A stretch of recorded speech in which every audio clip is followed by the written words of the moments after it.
Hello there, Hi, hi, everybody! hi! How are you? Happy Wednesday!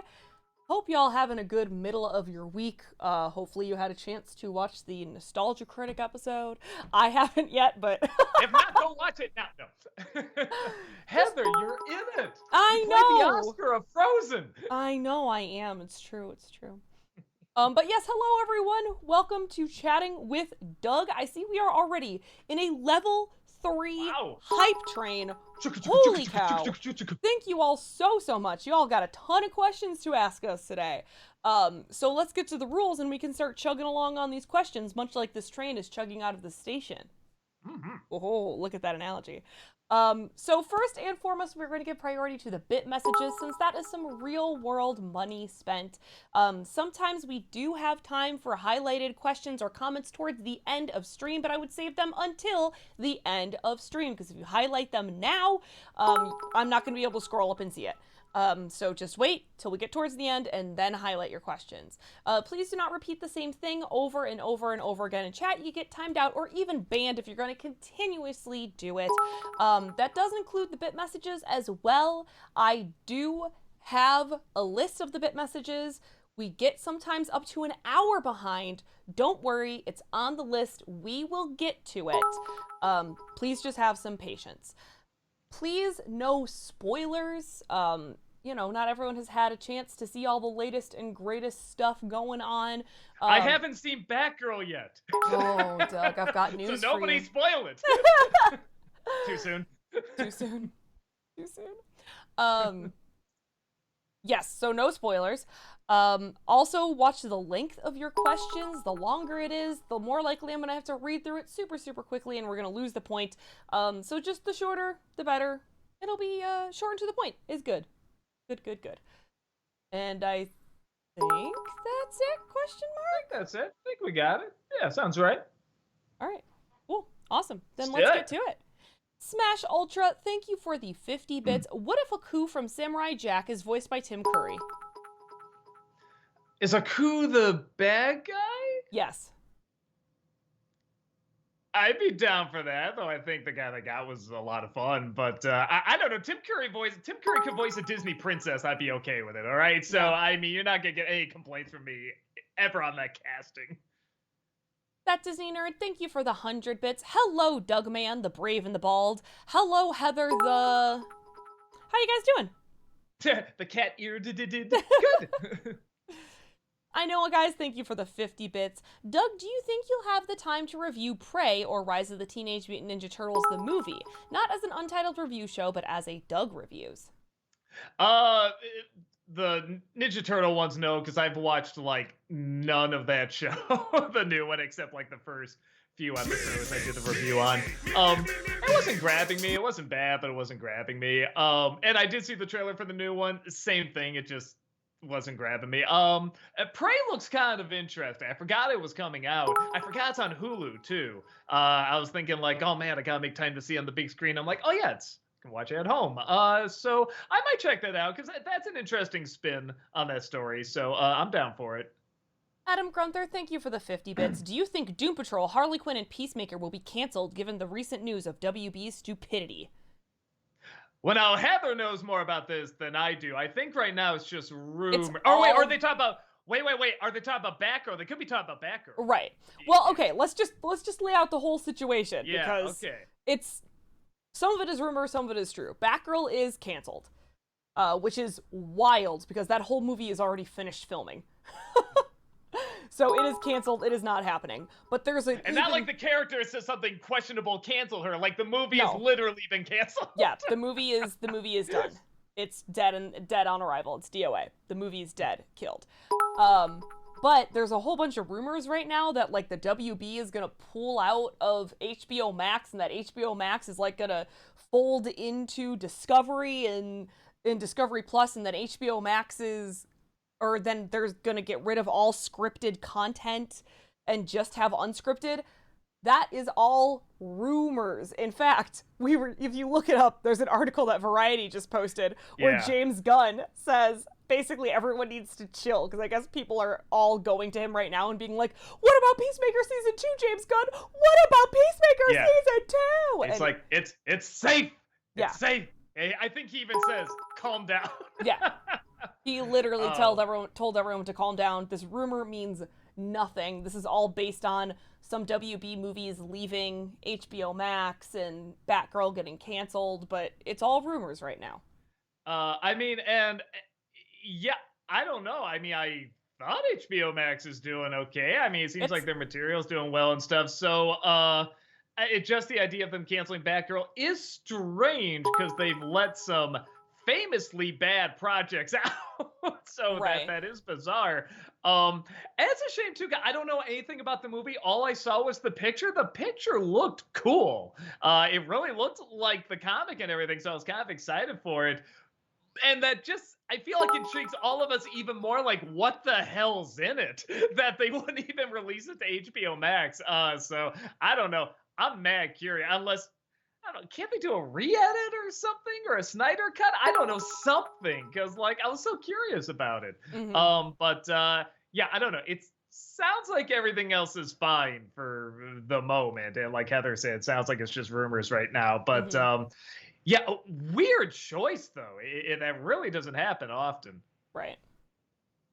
I know, guys. Thank you for the 50 bits. Will you ever review Child 2 after you reviewed the first Problem Child?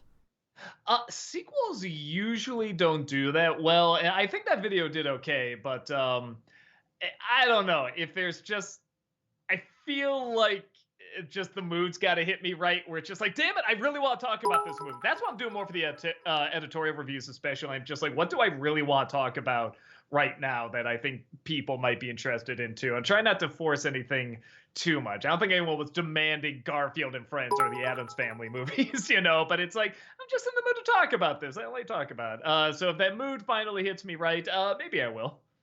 Sergeant Dog Dirt, thank you for the 100 bits. Any chance of reviewing both rollerball movies for Cinematic Freak Show?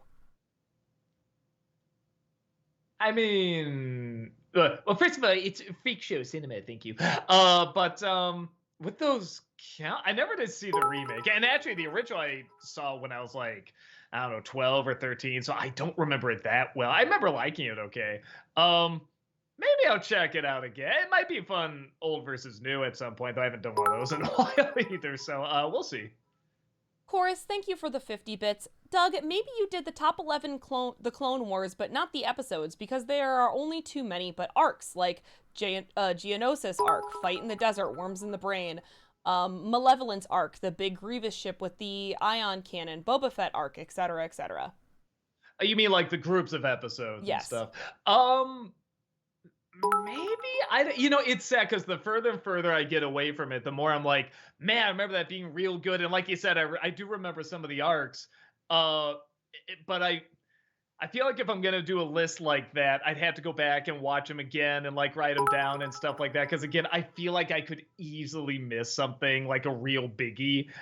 So I feel like that's a list for someone that's watched that show a lot, and I know there's a lot of people on the internet that have watched that show a lot. So probably better if one of them handles it. Adam Grunther, thank you for the 50 bits. Who was your favorite Star Trek villain besides Khan? Uh, The Borg. Borg's pretty damn great. I like Q. Oh, Anytime he show Q. up in something, there's just like an ooh, like there's this immediate excitement. There's never a time where Q shows up and it's like, oh, well, this episode will be hit and miss. It's like, no, this episode's gonna be great. LPB the actor, thank you so much for that 35-month subscription. Thank Welcome you. back. Appreciate that. Happy 35-month subversary. Since you guys are attending C2E2 this month, are there any guests you're looking to meet there? It's sad. I just looked at the guest list today. I have a real bad habit of doing that. I mean, a lot of times we're just at the booth meeting people and stuff like that. I'll say this: I love C2E2 has a phenomenal artist alley. Not only is it just gigantic, but there are so many good artists there. It's probably where I get like the most artwork whenever I go. So this wall is going to change a little bit probably in the coming week. Oh, we should make it clear too then we're not going to be streaming this Friday because we do have C2E2, and probably not Correct. Saturday either. Correct? Correct. Yeah. So keep that in mind. Yeah. Chorus, thank you for the 50 bits. Doug, which Kingdom Hearts music you like the most? Kingdom Hearts 1, Simple and Clean. Kingdom Hearts 2, Sanctuary. Kingdom Hearts 3, Don't Think Twice. Mine is Simple and Clean. Is Sanctuary the one where you're fighting Roxas? Is that the Those song are all the playing? intros. Oh, that's all the intro songs. I was so busy talking over them when I heard them because the song can play Or on closing, Twitch. maybe. They're like the theme songs.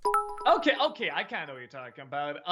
I guess I'll just say 2, only because I remember that music playing when I was fighting Roxas, and I just remember connecting the music so strongly to the second one the most. But I remember the music in all of them being pretty damn good. So I guess I'll go with 2. I don't know. It's probably kind of a cheat answer, but it's the best one I can come up with right now.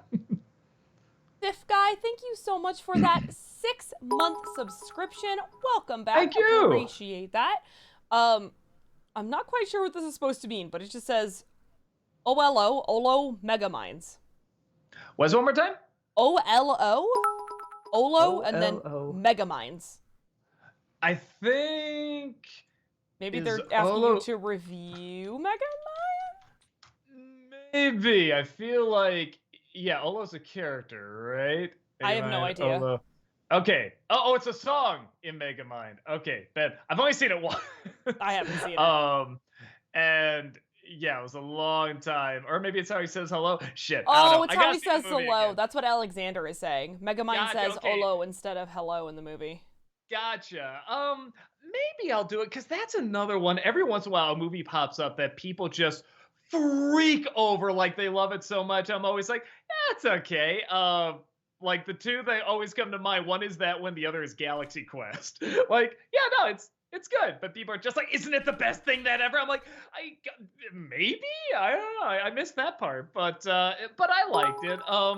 There's a couple I wouldn't mind looking at again. Wouldn't mind looking at that. Wouldn't mind looking at Rise of the Guardians is another one I wouldn't mind checking out again because that's got a bit of a following. So maybe, if for any reason, just to see why people were so obsessed with it. That Disney Nerd, thank you for the 100 bits. What are your thoughts on the Batgirl film getting canceled? I mean, I wish I could see. It's Crazy. weird they're not bringing it to HBO Max. That's really odd. I thought it was always supposed to just be an HBO Max release. Maybe it is. I mean, maybe that was always the idea, but that just makes it stranger. Again, when you see how many like kind of I mean, again, I love Warner Brothers. I don't want to trash talk them or anything, but I mean, like any studio, they put out trash before. They put out bad, like even like big budget bad movies, especially from DC in the early days. I think like Batman v Superman and Man of Steel and all these other films. So it's really weird that they would cancel that. And of course, it's just going to make me more interested. I'm just going to be like, oh my God, what's in it? What's in it? What made this have Warner Brothers say, hell no, we can't release this? I'm just so mad curious. So I don't know. I'd love at some point if they just release it as just a, okay, here you go, just for funsies, kind of thing. Like, I don't know, because that's just going to make all of us more curious. Yeah. Yeah, if anything, I think the better working theory as to why it did get canceled, not because of this whole, like, HBO Max is done thing, but maybe it might be too closely linked to The Flash, because heaven knows The Flash is going down in a ball of fire because of Ezra Miller. But now apparently... And wasn't Keaton in Batgirl as well? Yes, so yes. Maybe that has something to do with it. But wouldn't they just delay it? I don't know. Like, I don't know. Apparently, people in chat are saying, though, it's for a tax break. They canceled it for a tax write-off. But I feel like there's got to be more to it. But anyway, we can't talk too much about it. I don't know. Because we have so many questions to get to here. Yeah, sorry. Sergeant Dog Dirt, thank you for the 100 bits. Have you had a chance to check out the Godfather series, The Offer? No, I've seen clips. It's funny, the clips weren't grabbing me, but a lot of people have told me it's actually pretty good. So at some point, maybe I'll check it out. Adam Grunther, thank you for the 50 bits. Which Nimoy-directed Star Trek movie do you like more? Search for Spock or Voyage Home? Oh, Voyage Home is easily the better film, but 3 has some of my favorite moments in it. So Yeah, I can't say it's a bad movie, but in terms of like just what's more fun, what's a better put together story, what do I quote more? I quote 4 a lot more. Alexander, thank you for the 50 bits. Hi, Doug. I know you haven't set a time for when you'll review the SpongeBob movie, but I'm very excited for when you do. So many jokes in that film still get a good laugh out of me. There's a great scene where SpongeBob surprises Squidward and Squidward in the shower just to tell him something. When Squidward angrily asks if he can wait until work, SpongeBob says there's no shower. Work gets me every time. That is a good joke. It's a good joke. Adam Grunther, thank you for the 50 bits. Thoughts on Harley Quinn season 3 so far? I think it's great. Have you seen that all, Heather? Yes, I have. I think the second episode is the best so far. Nightwing really got me. The one joke where I like had to pause, I was laughing so hard. I'll try to sum it up real quick. Is there's all this buildup to the problems that the mayor has let happen, and they're all exaggerations. They're all like cartoony exaggerations. And Gordon say, you know, all these problems are going to catch up to you, man. And outside, everything that was listed before happens. Like this rat gives birth to a ton of babies. This boy driving this bus crashes in and falls in a pothole. All this stuff happens. But after all that happens, out of nowhere, this little mouse family with a mouse Bruce Wayne, little mouse Bruce Wayne, the parents get run over, killed. Like the little mouse lady even has like the pearls. And mouse Bruce Wayne just goes, ah! Like that. It has nothing to do with anything. It's just an extra little bit of weird, and it just killed me. It really, really made me. I love it when a show will just go fucking bizarre like that, and it was so funny. Yeah. But on top of that, the rest of the jokes and everything have been really, really good. Yeah, it's been a really strong start. My favorite joke so far is, I won't explain too much because it is a little spoilery, but there's a throwaway line where someone just says, "Oh my god, I loved you in the drilling joke," and I couldn't. Yeah, I mean, we're only 3 episodes in. I'm just like, all right, so far this is probably my favorite season already. LJH, thank you for the 50 bits. I just got to the halfway point in season 4 of Oz. It's really good. I think you'd like it, Doug. It also has 2 actors you really like, J.K. Simmons and Ernie Hudson. Oh, okay. Oh, I love Ernie Hudson. Oh my god. All right, yeah, at some point I should check that out. Let me write that down as a show to check out, because it's like I'm finally getting to a point where some shows are like some time is opening up to watch certain shows. So I think I will put that down. 89 Sigma, thank you for the 100 bits. Doug, I apologize for asking, but do you ever plan to review any of the Jackass movies? You should apologize. That's okay. I don't know what I say. I love them. I love them to death. But I don't know what I would really say about. Like at the most, maybe I could talk in an editorial, and even then, I don't think I could do much. So probably not. I feel like they kind of speak for themselves. Smash Ultra, thank you for the 50 bits. So you're telling me in Brave there's no such thing as bears, only people turning into bears? That's like people turning into unicorns. I mean, no, there's bears. I think it's more bears in Scotland. There's like a whole big history of like how bears were brought to Scotland and how many were kind of left at a certain point. Rob's a big history nerd, so he looked all that up. But yeah, apparently that's one of the reasons they said it there, because they wanted the story where the mother turns into a bear, and they're like, well, what point in Scotland were there still bears, but we can still have some fun stuff with too, and that was the time period they decided on. Sergeant Dog Dirt, thank you for the 100 bits. Thoughts on Jared Leto and Jamie Lee Curtis joining the Haunted Mansion movie? I had hope for this one. There are other people besides Jared Leto out there, okay? I swear to God, if he, like, literally sends his castmates severed heads or something like that, I'm done with it. No, hey, there's the plus side. Maybe he'll die and come back as a ghost. That's the ultimate method. I mean, okay, I'll be very honest. After Morbius, kind of gave me a little hope. I thought he was good in that movie, so I will wait and see. Maybe he's turning a new leaf. I don't know. Again, I'm the one person in the world that'll say that about Morbius, but I really thought he was okay in that. And Jamie Lee Curtis is always great. Mumra, thank you for the 50 bits. Feel bad for Keaton being a part of 3 troubled DC projects. Thoughts on all these crazy cuts to DC movies and HBO Max series? Well, again, okay, the only thing confirmed is Batgirl. What, Batgirl, Flash, what's the other one? Oh, yeah, what is the other one? I don't know. The third one is the Flash 2. I don't know. Batgirl 2. I don't know. I probably do, and I just can't think of it right now. Yeah, I'm so yeah, because Morbius is in DC. Yeah, I don't know. I mean, I always want what's best for Keaton. Yeah. I will say I still, even though it's so cool that trailer they released for Flash, that little snippet, all that stuff they had. I still don't know how he's gonna look in the bat suit, man. That's the one concern. I'm just like, I don't know, Yoki. But I'm totally down for seeing him as Bruce Wayne. Oh, he was originally part of Aquaman 2 and was replaced by Ben Affleck. I mean, I did see Ben Affleck was going to be in Aquaman 2. So. Oh, okay. Oh, it's gonna sound weird. That's actually kind of nice to hear. I wouldn't mind seeing. I liked Affleck as Batman. I like the Batfleck. Yeah, I wouldn't mind seeing him back. That'd be cool.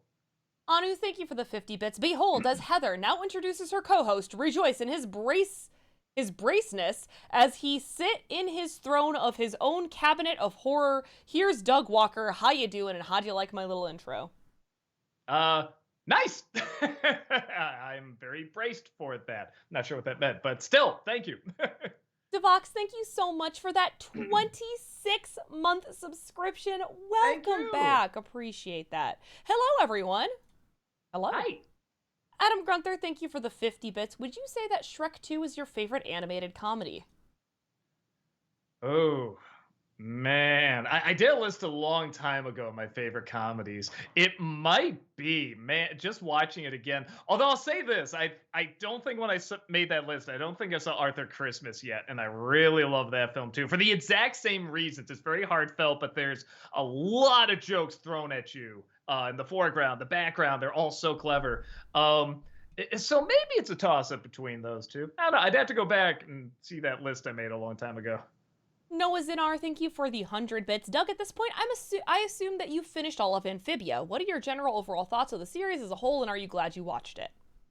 Oh yeah, no, it got better and better. It's a good finale, though. Now I'm pretty convinced the third season was supposed to be 2 seasons. I think season 3 was supposed to end at them going back to Amphibia, and season 4 was supposed to be, you know, all the stuff in Amphibia, because there's 2 finales. One is on Earth, where it looked like it was wrapping up, and then there's another one that's in Amphibia, where it's like, oh no, this is the real finale. And I'm like, I bet you the Earth one was for season 3 and the Amphibia one was for season 4. Like, I bet you. But it still worked out well, and I thought it turned out really nice. It's a good ending. Nothing too new in it, but it was done so well. I didn't need anything that new. I thought the characters were great, the jokes were great, it was fittingly epic. Yeah, I really enjoyed it. That Disney nerd, thank you for the 100 bits. Get out of the way, Brave. Wreck-It Ralph should have wrecked you at the 2013 Oscars. Yeah, and what someone in the comments brought up a really good point. They said, yeah, it was a weird year when Disney became Pixar and Pixar became Disney, because Disney released Wreck-It Ralph, which is more like a Pixar movie, and Pixar released Brave, which is more like a Disney movie. So it's just like, it's a really good point. Yeah, maybe they were just experimenting a little bit. Adam Grunther, thank you for the 50 bits. What is your favorite death scene in Game of Thrones? I mean, I'm trying to think of like one that emotionally got me, or one that's just like, oh, that's crazy. Look at how that death was done. I mean, I guess I'll say the Red Wedding, because it was very brutal. I'd be lying if I said I cared about any of the people that died in that. Honestly, most of the people that died in Game of Thrones, I was just like, to them, like, and I can't give away who dies, anyone that hasn't seen it. But there was one character I legit felt really bad for, and she dies off screen, and it's in, I think, the second to last season. I was just like, oh, I really wanted more of that character. Like, they're building her up in a cool way. But yeah, I think for the brutality of it, I guess I'll say that one. Yeah. Or actually, no, the dog after the wedding. That was the one where I was just like, oh, that hurt. I don't know. I'm one of those people where when I see an animal hurting something, that like kills me much more than seeing a person hurt for whatever reason. Sailor Aaron, thank you for the 200 bits. Hello, Devilish Doug and Heavenly Heather. How are you guys? So quick update. My paw made it back from the hospital on Monday from a bladder infection. First he had a heart attack and then a bladder infection the past 2 weeks, but he's alive and kicking. Thanks so much for the thoughts and prayers, guys. Stay forever awesome. Okay, that's good to know. Thank you for sharing that. I'm glad he's doing okay. Yeah. Alexander, thank you for the 50 bits. Hi, Doug. What would you say are the top 3 funniest animated movies for you? I'm going to make a wild guess and say Shrek 2 is one of them. Yeah, and I just listed the other one, Arthur Christmas. Man, outside of that, I'm trying to. I'd have to go through like just a list of animated movies and try to think like, man. Oh, you know, one it is not talked about much. I actually bring it up in my, it's really weird, my review of Bullet Train, because there's a scene that's similar. I love the movie Storks. I think that is a Okay. very funny comedy. I know it sounds strange, but if you ever see it, it's Interesting. another one of those where the jokes are just so rapid fire and the characters are really, really funny, and they just put so much more effort in this than they needed to. And it had kind of that Looney Tunes mentality to it as well. Yeah, so maybe those three. Again, I'd have to think about like all the animated comedies I've seen, but yeah, it might be those three. Bernsey, thank you for the 50 bits. Watching the hilarious Brave movie. Have to go to dinner though. I'm showing Castle episodes tonight and I work better on a full stomach. I'm probably going to suggest Brave to my brother and sister-in-law for my 4-year-old niece. Uh, yeah, I mean, I feel bad. It's not like a bad movie. But it's hard to say. Yeah, that's a good, solid flick. It's like it's fine to show your kids, I guess. General Kenobi, thank you for the 50 bits. Doug, what would your definition of a good nut shot be? And could you give a couple of movie examples that fit that definition? By the way, only bits are for a nut shot joke. There you go. Probably my favorite, just for the sound of it. It has a good build-up, but the sound effect is amazing. Is in Home Alone, Joe Pesci getting shot with the BB gun, and what makes it so good is they're building it up great. You have a great angle, and when the shot finally happens, it isn't like a boom like that. The BB gun, you hear like a crackling of the nuts. So it's like. So you can hear it like still like the pain happening, and then his reaction that it's so great. If they're done well, I love a really great nut shot. It's really funny. Justin, thank you for the 100 bits. I miss Rob so much. You should put a cutout of Rob on camera with a tape recorder that says garbage every minute. We'll see if we can get him in on our stream at some point. Doug, you got blurry, just so you know. Oh no! Loopy Ninja, thank you for the 50 bits. When is Doug doing a Nostalgia Critic review of the 2017 My Little Ponies movie? You know, I'm trying to get better at not talking about stuff I don't know much about, and I don't know much about the original show. I don't know much about the new show. I will make a joke every once in a while because, you know, at the time it was a really big thing, and it's like, all right, let's just get some eyes looking over here. Hey, hey. And I've seen like a little bit of it. It's just not my thing, and I'm definitely not going to talk about a movie that I don't have a passion or an understanding of. So yeah, that's something. Again, I know there's people on the internet that really love that show, so that should be left to the people that really love that show and really understand it. Am I still kind of blurry here? Yeah, you are. That's weird. Okay, maybe I'll let me turn off one of these lights. See if that Okay. makes a difference. Sometimes that helps. Anu, thank you for the 50 bits. Question, what will you get if you mix Ghostbusters, The Matrix, and The Exorcist? You get a little unknown action comedy flick known as Necrotronic from 2018. Do wonder why you not heard of it. Necrotronic? Yep. Okay, there it is. Yeah, I have never heard of it. Oh, looks like fun. Okay. Yeah, this looks like a fun ride. Okay, yeah. Wow. All right. Yeah, I will check this out. This looks pretty neat. God, I am still fucking blurry, You aren't are. I? I'm gonna try doing the other light here. Give me 1 second. You can ask the next question. Okay, great. LJH, thank you for the 50 bits. Favorite Tim Curry performance? Man, and I know I've been asked that before. Shit. For whatever reason, when somebody asks that, well, okay, actually, no, I do know. It's a voiceover. It's when he was Captain Hook in Fox's Peter Pan the Pirates. It was a series. And just when I think of a menacing but also funny Captain Hook, he like immediately pops in there. And he's very sophisticated. He's got a great sense of humor, but he's legit threatening and intimidating. A lot of that show is really, when I think of the story of Peter Pan, I'm just like, yeah, like that's it. That's somehow encompassed everything that I thought was really like kind of imaginative and neat about that story. So yeah, I feel like it's got to be Captain Hook for me, honestly. I know, guys, thank you for the 50 bits. Did you hear about the new animated film, Luck? Turns out John Lasseter was the problem at Pixar.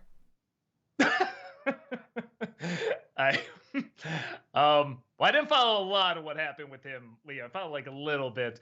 But remember, he was ironically he was the good luck charm for a while. I mean, like he directed the Toy Stories and stuff like that. But you could be right. Maybe just something went wrong down the lane and it needed to hand over to better people. But it's a shame because I saw the teaser. I'm like, well, this looks like a fun idea. You know, this little black cat living in this world where all the little things of luck and into which all these little skepticisms are made. But then when you see like the little Sparky kid come in that's just like wearing like the current clothes, it's like, what? I just don't fit in. It's like, oh, don't do that. Just make it about the cat. Make it about the fiction, the fantasy characters, you know? But I don't know. I haven't seen it. I still think it's kind of a funny idea. But once I saw like the full trailer, I'm like, oh, okay, now we've become every animated film that's out now. You know what I mean? But Yeah. that doesn't mean it's bad. I know it's not getting great reviews, but there's a part of me that's a little curious. I might check it out at some point. That Disney nerd, thank you for the 100 bits. How did you come up with the idea to tilt your head slightly back and shake it before you give your intro? I just started I think in the first episode, I kind of blinked and I was adjusting my hands and it kind of looked like I was wiggling my head. So it just got bigger and bigger and sillier and sillier. And it's one of those things now where when people watch it, they're like, when people have never seen me before and they see that intro, they're like, what the fuck is that? I'm like, I don't know either. It just kind of morphed into that. And that's one of the continuing things where people are just like, I don't know. It's just what he does. It'd be weird to stop now. You know what I mean? It'd be weirder not to do it at this point. So I just keep doing it. Noah Zinar, thank you for the 100 bits. Doug, Super Robot Monkey Team Hyperforce Go is only 52 episodes. That's the exact amount of episodes as X-Men Evolution. I got your fascination with X-Men, but please check out Hyperforce Go in time for this year's Disney-cember. I don't know. I really want to do X-Men. Like literally today, I just wrapped up Amphibia. I'm going to start the next show. I really want to do X-Men Evolution. But I do have the Super Monkey tit fuck whatever on the list as well for next year. So don't worry about that. So it's going to take me a while to get that name. That's fair. Super cock shit ass. I don't know. Strider for Life, thank you so much for that 14-month subscription. Welcome back. Appreciate that. Thank you. Noah Zinar, thank you for the 100 bits. Doug, it's great to you review your first Pixar film for NC. Could we see more NC Pixar reviews in the future? Yeah, I'm trying to think what other, and not that there aren't ones that like I couldn't talk about. I'm trying to think what would be an interesting one to do. Again, I'm trying to think of one where I'd have like a unique point of view on it. I don't know. I'll get back to you. I'm sure there's going to be another one. But top of my head, I don't know what I would talk about yet. FBL, thank you for the 100 bits. Hey Doug, how did you meet Malcolm and Tamara, and what do you think of Brooklyn Nine-Nine? Oh, Brooklyn Nine-Nine, sorry. I've never seen it, but I heard it's good. So it's one of those shows where I keep forgetting it's even a thing, and then like I'll hear people talk about some of the great jokes, and I'm like, oh shit, yeah, I gotta see that. Malcolm and Tamara. I mean, it was an audition. We had an audition for demo reel.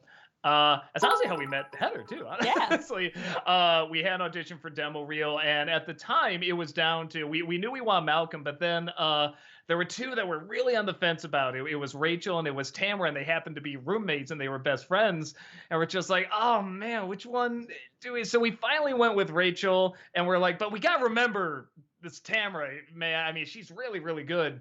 And then when Rachel was going to, she said she was going to go to California, and we're just like, oh, do we even need to do an audition? We all want Tamara, right? And everyone agrees, so we're just like, yeah, let's just bring her in and have her do it. So yeah, it was an audition. I mean, it wasn't something like, oh yeah, we're all friends, let's just film together. But I feel like it is now. It's really nice. Yeah. Christop, thank you for the 100 bits. Hey friends, have y'all ever played Bugs Bunny and Taz Time Busters? It's a Looney Tunes game with a surprisingly darker tone as it goes on, with Coconut Blood Count as the final, or Count. Wow, I don't know why my brain read Coconut. Count Blood Count as the final boss. When I was a kid, the Count gave me nightmares for months. I never even heard of this game. Oh, it was Neither have around I. like the 64 era. That's why. Oh yeah, the graphics look all shitty and stuff. Yeah, okay. I am still kind of a sucker for these games. Oh God, I hate these graphics. I'm sorry, I am not a fan of like the PlayStation 1, Nintendo 64 era, like in the slightest. Like GoldenEye, that was it. That was the only game I liked. And actually Tomb Raider was pretty fun too. But yeah, just the graphics were so ugly to me. I mean, I'll take the original Super Mario Brothers over any of that any day.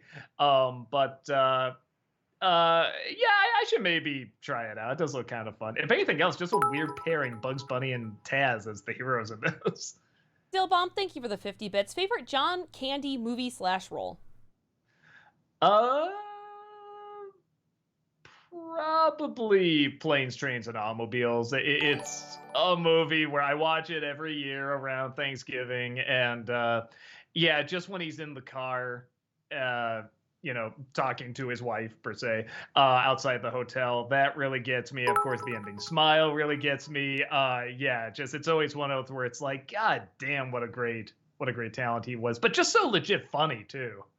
Strider for Life, thank you for the 100 bits. Just wondering, have you guys gone kayaking and horseback riding before? I've done it in Colorado recently and it was fun. Yeah, I've done both. They're great activities. I did horse riding when I was teen once, because we actually did live on a ranch. It wasn't for me. I didn't hate it, but I'm just like, I don't like this enough to keep doing it. I love kayaking. There's a few spots around here that we go kayaking, and really, really enjoy it. Yeah. To no one's surprise, I was a horse girl in middle school, so I loved horses. Sailor Aaron, thank you for the 100 bits. Also found out my sister is 7 weeks pregnant, so by the end of August / beginning of September, we'll know if she's having a boy or a girl. I'm kind of hoping for a girl, since I'm strongly thinking that if she does, she'll name her after both his abuela and our paternal grandma. Oh, nice. Yeah, congrats. That's really, really cool. Oh, hush up. FB, thank you for the 100 bits. Would you ever do an old versus new for original Twilight Zone / Jordan Peele Twilight Zone and Get Smart TV show and movie? Well, okay, with the Get Smart, I mean, the original wins. Honestly, probably with Twilight Zone, I'm probably going to say the original wins too, but I didn't see the Jordan Peele one. Honestly, that might be a cool thing for Walter to do. Right. Maybe look at the newer one that came out, because I don't know if it was good or not. I guess I didn't hear good things, but I didn't hear like awful things either. So and Jordan Peele understands horror and scary stuff and freaky stuff and everything, and ironic twists and stuff. So yeah, I'd be curious to check it out at some point. I don't even know where I can watch it. Hermit Wazowski, thank you for the 50 bits. Hope everyone has fun at C2E2. Sucks I can't make it, but I'll try to catch you all later in the year. Yeah, definitely. Will. I know we have one other Grand Rapids Comic-Con, I think in November. So I know we definitely got that one, and that's in Michigan. Well, Grand Rapids, duh. If anyone else is around there. But yeah, again, anyone miss it? C2E2 Chicago this weekend. We got a booth. It's 2079. Love to see you there. Gary Turbo, thank you for the 50 bits. Before I start, I would like to remember Nichelle Nichols, Lieutenant Uhura, Tony Sirocco, Uncle Paulie, Tony Dow, Wally Cleaver, and NBA great Bill Russell. They will be missed. Yeah, man, what a David Warner is another one, I think. Pat Carroll, and Pat too. Carroll. Yeah, no, definitely. It's funny because I was telling Rob, I was like, yeah, man, what a week for just a lot of famous people to be dying. And he's like, well, yeah, they were all like in their 80s and 90s. And so why is everyone so shocked by it? I'm like, yeah, I know. It's just, it's still a shame. Still it's sad. like, ow. Yeah, no, all those people were wonderful talents. That Disney nerd, thank you for the 100 bits. With Lightyear officially dropped on Disney Plus, I checked it out and definitely liked it. But it felt disjointed from the franchise, and I don't believe for a second that it's the film Andy saw that made him want a Buzz Lightyear action figure. No, nobody does. I tried to tell myself too, all right, if I took the fact there's Buzz Lightyear out of it, which the film makes very difficult. I mean, he's quoting the lines from the original movie and stuff. Would I like this movie? I still don't know if I would. I don't think I'd hate it, but it's just a very underwhelming film to me. Like, even the ideas are like, okay, that's a little bit this setup from this film, and then just something new, it's something exciting, you know. And I just didn't get anything new or exciting about it. Dillbomb, thank you for the 50 bits. What movie that isn't mainly a comedy do you find really funny / has a great sense of humor? For me, Back to the Future is mainly a sci-fi adventure that has some great humor and can be really funny throughout. Oh, I see what you're saying. Like something that's not a comedy first, I guess. Yeah. I mean, maybe like something like Fargo, maybe. I mean, that's like, you know, just such, in many respects, such a heavy movie, but then it can just turn around and be so light, you know, on the other end. I was almost going to say Brazil because that's my favorite movie, but I feel like that's a comedy first. It's a very, very, very dark comedy. I think that's what it is first. Sailor Aaron, thank you for the 100 bits. So, Doug, what is next week's review or editorial? May we have a clue or a hint? What am I doing? Oh, that's right. I'm editing it right now. That's why I was like, well, what is it again? Shit. What's even like a hint for it? It's a Nicolas Cage movie. That's the best I could come up with. It's a Nicolas Cage movie that people have actually asked for maybe the past year, I think. So I should give you a little bit of a hint. LJH, thank you for the 50 bits. Since you said your favorite serious moment, what's your favorite comedic moment from BoJack Horseman? Man. The one that's coming to mind, I don't know if it made me laugh the hardest, but the one that's coming to mind is probably the ending of the eulogy episode. That was pretty damn good. Because how can you top all that? How can you... The whole episode is literally a eulogy. There's nothing else that happens. How can you end that? And they found the perfect ending. FBL, thank you for the 100 bits. Is there any movies that you thought was bad except for one thing? The Prom Night 2008 movie was bad, but Jonathan, I'm going to mess this name up, Stashesh as the killer was really good. You know, it's funny. There's tons. I feel like I always see a movie where I'm like, oh, it's terrible except this one thing. And I am totally blanking on them. Well, Morbius was terrible except for Jared Leto, according to you. No, I'm just kidding. There were other things that were okay about it. I'm trying to think of like, Batman Robin, the production looked great. Yeah, like the city and the colors and everything were really, really cool. Like that's a city I'd be like, wow, I would love to go walking through this place. Hell, I'd love just to see the models of it. Like I think that'd be really, really cool. So, and I know there's a ton of others. That's the only ones popping in my head. I know, guys. Thank you for the 50 bits. A subsequent Variety report indicated that WB had concluded that writing off Batgirl for a tax break would be the most financially sound way of recouping its costs instead of moving the film to a theatrical release, selling it to another distributor, or releasing it on HBO Max. I mean, maybe. I don't know. Like, if you don't release it on HBO Max, that somehow can be a tax dodge, though? I don't know. It's like, I guess it's possible. I don't know how any of that works, so sure. Yeah, I still say down the line, I don't know, a year later or something, still release it. I want to see. It just makes me so much more curious. Adam Grunther, thank you for the 50 bits. I recently saw Elvis, and it was way better than I ever thought. Do you think Austin Butler should win an Oscar for this, and that this movie deserves a Best Picture nomination? Well, Best Picture is a bit of a stretch, but I did really enjoy it. And I thought Butler did a fantastic job. In a perfect world, I would love to see Austin Butler get an Oscar for Best Actor and Tom Hanks get a Razzie for Worst Actor. But again, both feel right. Because again, I am totally convinced the style of that movie is as an Elvis movie, like the movies he used to make. I think that's the intention. So I would not see that as a bad thing at all. Dillbomb, thank you for the 50 bits. Thoughts on Twinkies? Also, what movie do you think of first when you think of them, since there's many movies with Twinkie product placement? I mean, I always think of Zombieland, right? I mean, for me, it's Ghostbusters, because that's always it. That's a big Twinkie. You know what? You want to know what's so funny about them? They never taste as good as they look. I always think, True. oh man, this is gonna be like so creamy and so good, and the cake part is gonna be so soft, and it's always like kind of rubbery, Hmm. and like the cream inside is kind of hard almost, and I'm just like, I never care for it, except whenever they do this weird thing. I don't know why this is. Uh, Whenever they release like some sort of weird green shit in the middle, whether it's for like a Ghostbuster movie or a Shrek movie or something, they'll be like new green Twinkie with green shit in the middle. I like putting it on a stick and roasting it over a fire whenever you go camping. It tastes fucking great. And I don't know why. And it's only with the green one. It's a very bizarre thing. EA John, thank you for the 100 bits. What do you really think about Rocket Man, the biopic of Elton John, played by Taron Egerton? Sorry. I never saw it, and I I hear it's didn't really either. good. I should probably check it out. And I say that, and I know I never will, because I know I'm just gonna forget. And I don't even know where to see it. I don't know if it's on like what streaming service has it. If it's on HBO Max or something, maybe I'll check it out. I know, guys. Thank you for the 50 bits. Doug, I would be interested in an Illumination editorial. I want to know your thoughts on all of the Illumination movies.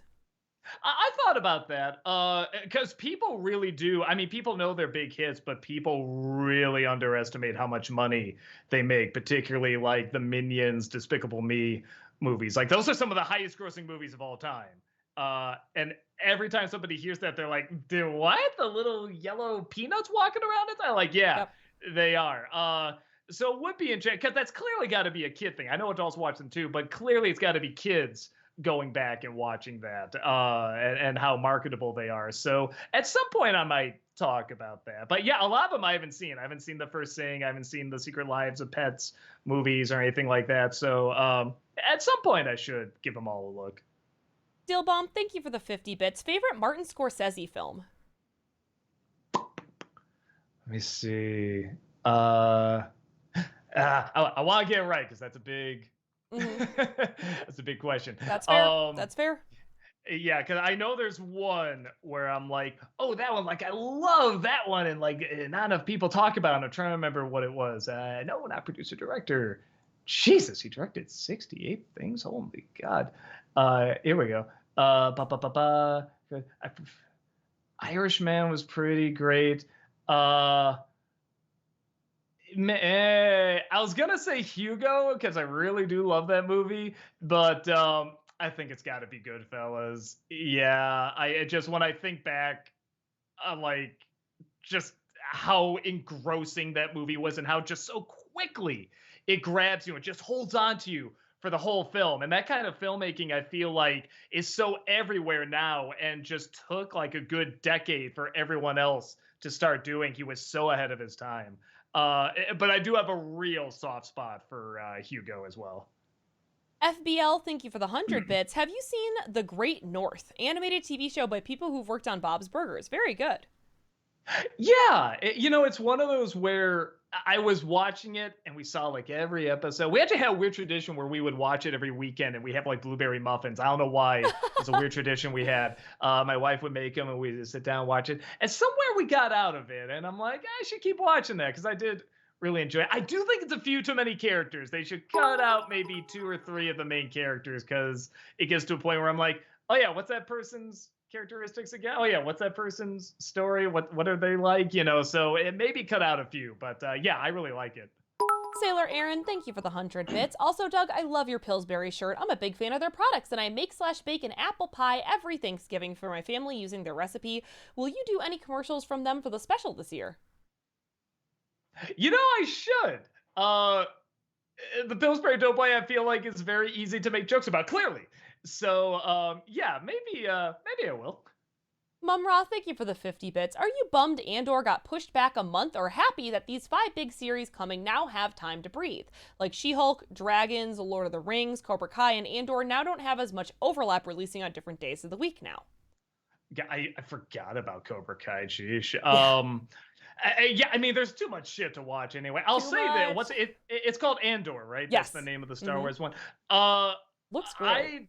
From the teaser, I had no interest, but from the trailer, I'm pretty excited for it. The only thing because I know it stars one of the main characters from Rogue One, and I just didn't give a shit about the characters from Rogue God, I One. So that's loved the Rogue only thing One. where I'm like, I mean, I enjoyed it enough too, but I'm just like, God, I don't remember a thing about this guy, what he was like, or his characteristics or personality or anything. So the fact that he's the main character, I'm like, oh, I don't care. But everything else about it kind of has like a Game of Thrones vibe to it. And it sounds weird, but there is a part of me it's like, I kind of like the sort of quiet rebellion slash even political side of it.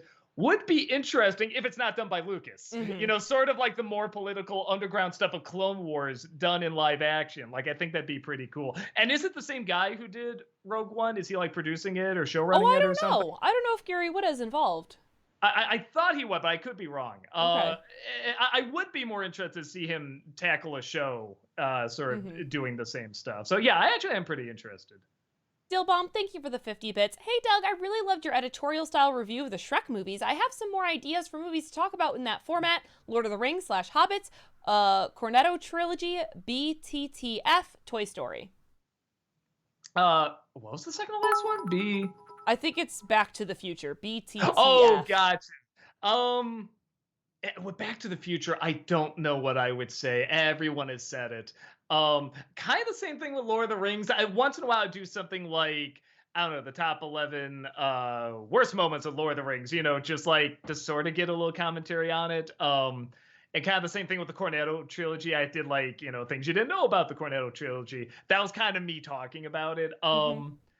Yeah, the other ones, in terms of talking about them like in a row and stuff like that, I think it'd have to be something where they're not, you know, I can bring something unique to it. Like, I thought everyone loves the first Shrek, so I'm just like, okay, well, coming to it from a point of view of someone that did not fall in love with it might be a little interesting, but likes the second one so much. So, yeah, I'd have to see. None of those are jumping out at me, but you never know. It could change.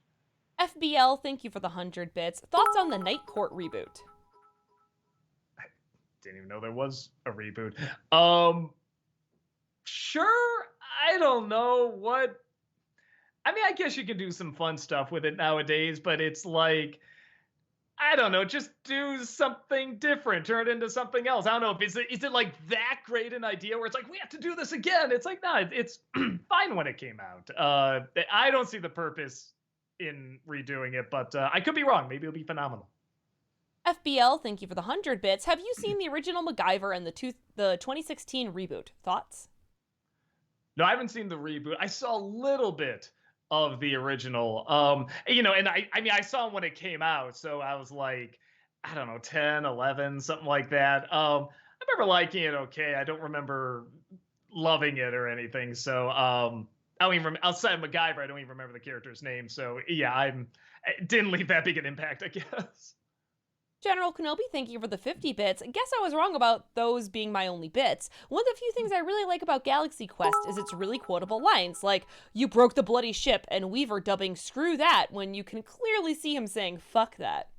I do remember that. I remember saying that in the movie. I leaned over to Rob and I said, "She said fuck that. Did you see that? She said fuck that," which did make me wonder, ooh, what was the original movie? And apparently there's movies about what the original movie was. And I do feel like I would like that movie more. Honestly, it sounded like a meaner take. And that's something both my brother and I agree on, is that the movie's fine, but we're like, oh man, we want to see that meaner version. I think we would get more into that. Loopy Ninja, thank you for the 50 bits. How do you break Pixar's copyright to do the Brave review? Oh, I mean, quote unquote break. It's the same way we do a lot of our reviews now, which again isn't fair. I mean, the answer should be it's a review, it's fair use, but that's Right. not the answer because we'll still get hit for that. What we usually do is that before it used to be like, well, you can use 12 seconds of movie footage, you know, to review it, you know, at a time and stuff. And over time, it's dwindled down. I think the latest has been like, I think we've gotten hit for I think 6 or 7 seconds. Like it's gone down that low. So we try to keep it around that time, not to go over that time. So that's why if you're watching a scene and you're like, wait, that's not how the scene went, or it didn't, why did it cut to that reaction? Why was this trimmed down or something, it's because of that. That's also why it cuts back to me so much. I am not that in love with this mug, I swear. It's that I have to cut away to something because if I use over 7 seconds at a time, we'll get hit, So, and we have to fight it, and then money is being taken away from us, and it's losing the momentum and stuff. So, we shouldn't have to. It's stupid, but that's the way we work with it best, and we still get hit sometimes. That Disney nerd, thank you for the 100 bits. Did you see the Cars on the Road trailer? I'm sick of Pixar milking the Cars franchise. I was done after Cars 2 and 3. I think the reason they do it, there's a lot of people that like the first one, not me, but to each their own. I also think they sell like hotcakes. And I'm thinking if I was a little boy, I mean, I had Hot Wheels and stuff, and the idea of giving Hot Wheels a face, of course I would want to get all those toys, you know what I mean? So I always see there's Cars birthdays all over the place and stuff like that. I think they're doing it because it sells a lot of money. It's the same reason there's a ton of Frozen shorts and stuff like that. It sells. So I think that's why. Gary Turbo, thank you for the 50 bits. Since Ezra Miller screwed up The Flash by being a low-life piece of trash, the person I feel bad for is Sasha Cal? Sorry, I don't know how to say their name. That movie would be her breakout role, and now it probably won't happen. I mean, did they cancel The Flash too, or did they push it back or anything? No, The Flash is not canceled, but I think they are really just trying to figure out what to do with it because of all the Ezra Miller stuff going on. I know it's easy, and justifiable to really lay into that guy and be like, what the hell is wrong with this dude and stuff. But I mean, it does beg the question, what the hell is wrong with him? And I hope he gets help because that is clearly a mental problem. Yeah. So we can say what the hell's wrong with you, and rightfully so. We have every right to. But I mean, really, it's one of those things where it's like, I really hope the dude just gets a therapist, medicine, all this other stuff. Because it's not just his career he's bombing. He, like you brought up, he's bombing a lot of other careers too of people that could be getting more jobs. So I hope it can end and turn out the best way it can end and turn out. Honest reviewer, thank you for the 100 bits. Sup, Doug and Heather just showed up. Wanted to say R.I.P. Nichelle Nichols. Now only 3 of the original actors remain. God, is that it? I think you're right. It was Shatner, Takei. Yeah, who the fuck else? Oh, and Koenig, is that his name? The guy who played Chekhov. Yeah, God, is that really it? I think that's really it. Wow, that's kind of, I don't want to say alarming. It makes sense, but it's like, yeah, man, that's weird. There's a wonderful quote. I'm sure it's getting passed along. Was it Martin Luther King Jr., I think, said to her about like being on Star Trek, and she thought it was kind of a hokey thing to do. And he was saying, no, like you're having us be seen. Yeah. I mean, we're a part of this community. And I mean, it's like, and she quotes it a lot, and rightfully fucking so. Right. I mean, every time she says it, it's like, that is chilling to hear every time she says it. Yeah. And it is one of those things where it's like, I always kind of forget about it until I see it brought up again and she mentions it again. It's just like, oh man, it's like I almost like forgetting about it because then I get the chills all over again. You know what I mean? So she seemed really, really cool.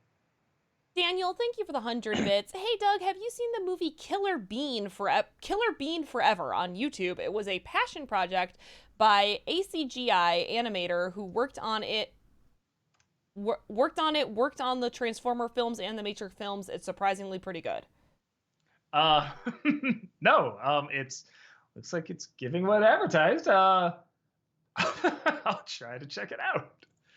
Noah Zinnar, thank you for the 100 bits. Can we get a clue for next week's NC?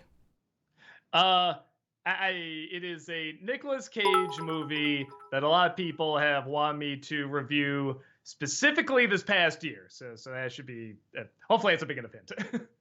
Alexander, thank you for the 50 bits. Hi, Doug. As someone who has never seen Dallas Buyers Club, I've actually heard great things about Jared Leto's acting in that movie. What are your thoughts? I heard about that too. It's one of those where I almost don't want to see it so I can still say, nope, he still sucks, but I have heard a lot of people say he's very good in it, and that's a good movie. Is that also like Matthew McConaughey? Isn't he also I'm not in sure. that movie? I think that's another guy I don't really like. So it's like I don't want to. It's 2 people I hate in that film, and I don't want to say they're good, but But I should give him a chance. I should see it. I do hear it's very, very good. So, no, I haven't seen it yet. I should watch it though. Yeah, well, and like I we do have lots of questions, so I can't go on this for too long. But like, I don't care how good the performance is if in getting that performance you have made your castmates uncomfortable. Like, if you have done asshole things to make your castmates and yourself or whatever uncomfortable, then I don't care how good the performance is. But your isn't it performance equally... is not more important than other people's safety and comfort. I agree, but isn't it even better when the performance sucks? When they do that and the performance isn't that good, doesn't that just feel better? Like it didn't even turn out a good product, you know what I mean? But Yeah. yes, you are 100% correct. Gary Turbo, thank you for the 50 bits. Here's a fun fact about me. As much sweets as I eat, if Lady Dimitrescu drank my blood, she would become a diabetic. So there's that. Samwise asks, thank you for the 300 bits. Hey, Doug, I was wondering if you would ever do a Nostalgia Critic review of Treasure Planet, because I remember you had mixed feelings for it, and if you were aware of the following it has gotten. I thought about that. Yeah, I feel like I should give it another chance. I feel like I can already see the criticisms of, haven't you heard of steampunk? And it's like, yes, I have, goddammit. And I don't think that's steampunk. I think that's something else, because I've known a lot of people that have done steampunk artwork and cosplays and stuff like that. And I'm like, I don't think that counts. I think it's a different stuff, but I'm not brushed up on it enough to like say specifically how I don't think it is. But maybe that's where I can kind of dive more into the community and kind of see. Yeah, my big issue, it's not that bad a movie. It just feels so of its time where it should feel timeless. And I just don't know why they didn't just do Treasure Island. That'd be perfect for Disney to do. The idea of making like sci-fi and he has to have like a cool little ponytail and he's like, airboarding in the sky. I'm like, you don't need all of that. I thought that was all really distracting. But I can't say it's a bad movie. I know, guys, thank you for the 50 bits. The Chris Pratt Garfield movie finally has a release date, February 16th, 2024. Okay. 2024? Jesus. Animated movies take a long time. Well, I don't know if it's fully animated, actually. I shouldn't say that. I don't know if it's animated. Yeah, I just assumed it was, but that's a good point. It could be a mix. Man, okay. I guess gonna do something, put in the time to make it good, I guess. That Disney Nerd, thank you for the 100 bits. Would Kung Fu Panda 2 be one of your favorite animated comedies? Yeah, but I don't know for laugh reasons, although it is very funny. They're all very funny. I mean, that's one of the few ones where it's like, man, just the storytelling and imagination in it is actually kind of better than the jokes in it. And it already has really good jokes. So, yeah, those are surprisingly very good movies. Adam Grunther, thank you for the 50 bits. Are there any Pixar villains who stand out to you? For me, it's Hopper from Bug's Life. Taking out the fact that Kevin Spacey voiced him, I actually thought he was pretty entertaining. Yeah, I mean, he was a good threat, I guess. I'm trying to think of the ones I like are the ones that are relatable and kind of funny. In a strange way, you get why they're that way. Like, I love Sid from Toy Story. I've known kids like that. I love Zurg from Toy Story 2 because he's under the same delusion and he's really funny.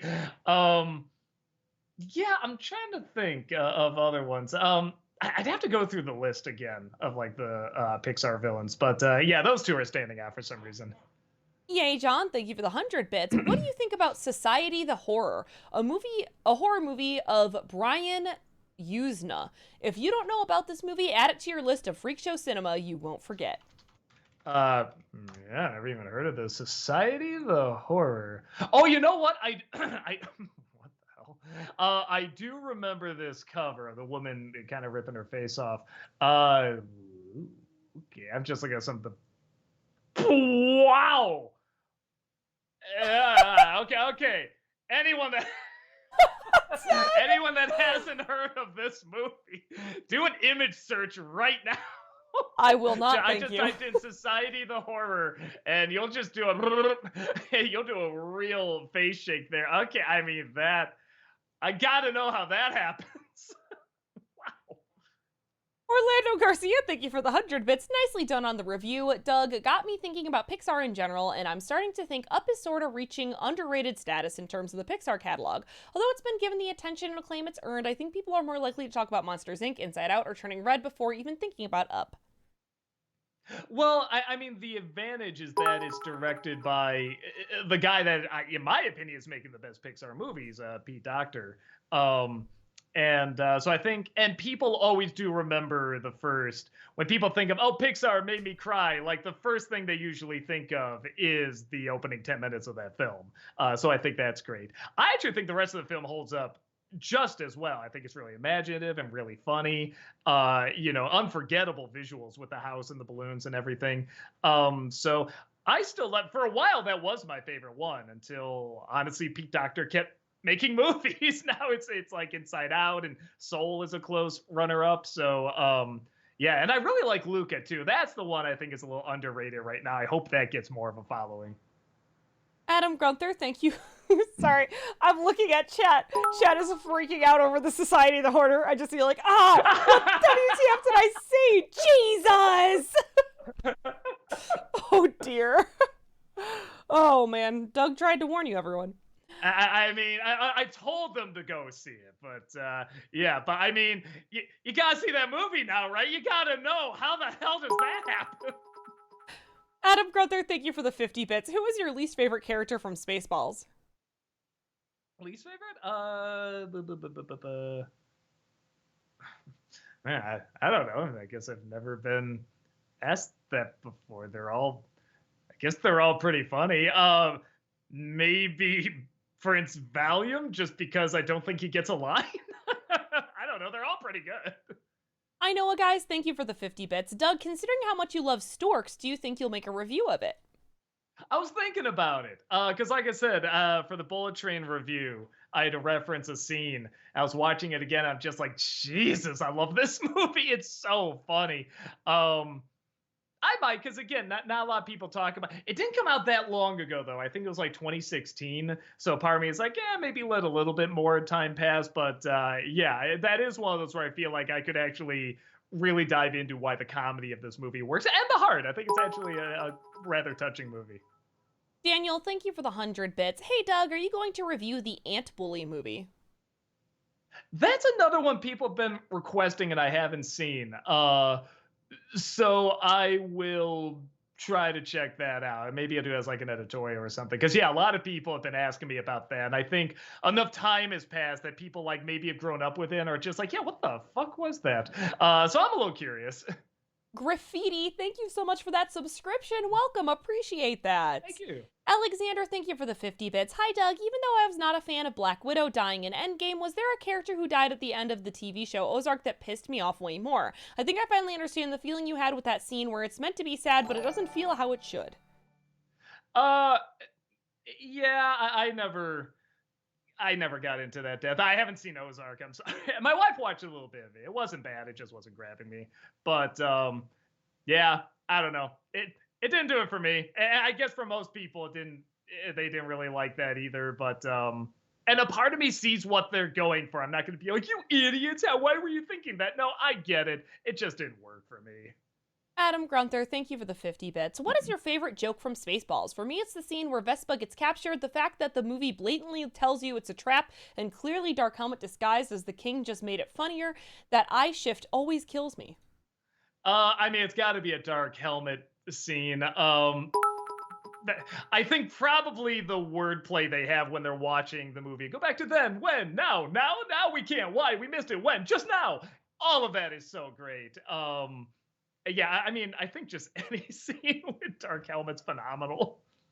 Orlando Garcia, thank you for the 100 bits. I watched a fun video about Jonathan Davis, the singer for Korn, shopping at an Amoeba record store and explaining the items he bought. His first purchase was a collection of those charming modern Mickey Mouse shorts. His second purchase was a Sallow/120 Days of Sodom. Barf. Truly a 1 in a million palette he has. Interesting. That was a video or a post he had? A fun video, it said.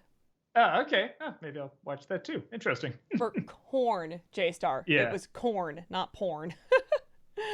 Light Luke, thank you for the 30-month subscription. Welcome back. Appreciate that. Thank Who you. was your favorite physical comedian? Shit. I mean, honestly, Buster Keaton. I mean, it's like, and I love Charlie Chaplin as well and stuff, but something about Buster Keaton. Now I did the physical comedy. It kind of made me laugh a little bit more, but just the overall attitude he had, where he didn't really smile. He just kind of looked like, all right, this is life. Like whatever happened to him, Charlie Chaplin had like an ooh or a wah or something, and Buster Keaton just had a, all right, so this is happening. Look that I just always loved. So yeah, I guess I'll say him. LJH, thank you for the 50 bits. Favorite Breaking Bad moment? Hmm. Hmm. You know, and it's one that I saw coming, but I still love the reveal, and I love the way it was done. The reveal of Gus, the first time you see Gus, anyone has seen the show knows what that is. And I was saying to myself, oh, I hope that was Gus. How cool would it be if that was Gus? And it turns out it is, and I just adored that. I was just like, oh, this is a good show. I know, guys, thank you for the 50 bits. I have to ask, what made you decide to go bald? It was going anyway. I wanted to do it a lot earlier.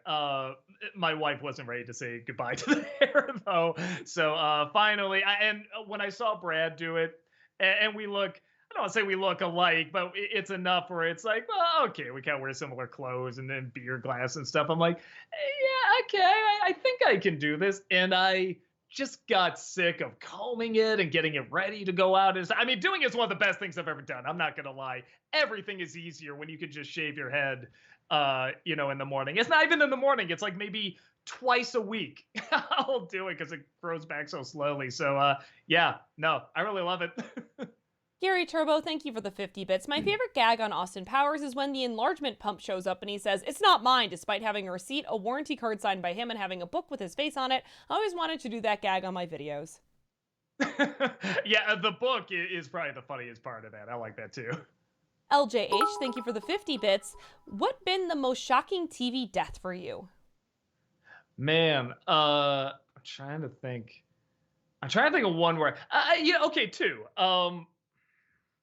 I mean, I guess I don't want to go into spoilers, but in Lost, I forget the character's name, but the father of Walt kills somebody in that show. Actually, two people in that show. And that was a big surprise. I did not see that coming at all. And I really like the character, too. Another is in Wolf's Rain. There's a character that falls off a cliff that really surprised me. And as soon as it started, it was one of those a moment. Like, I love when a show makes me gasp. I'm like, like it's just such a surprise. So those are the two that are popping in my head.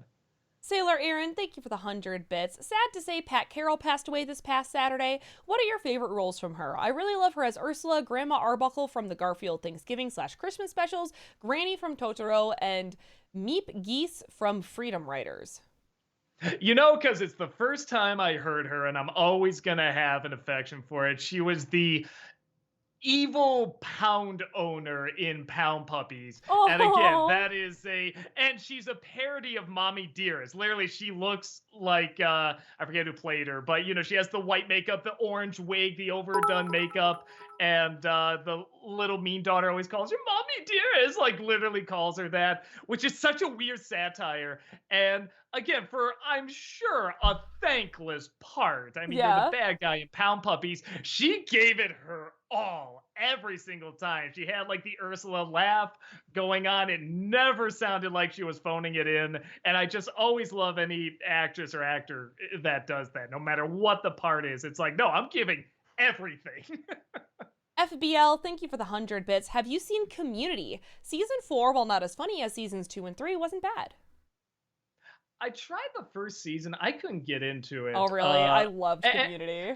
People love it. Yeah. And that's another one my wife would watch, and I would walk in every once in a while and just see a joke, and I'm like, it's not grabbing me. And again, I think that's like one of the same people who made like Rick and Morty, so I should love it. And maybe I need to sit down and watch the whole thing to really get it. I had the same thing with Arrested Development. So many people love that show.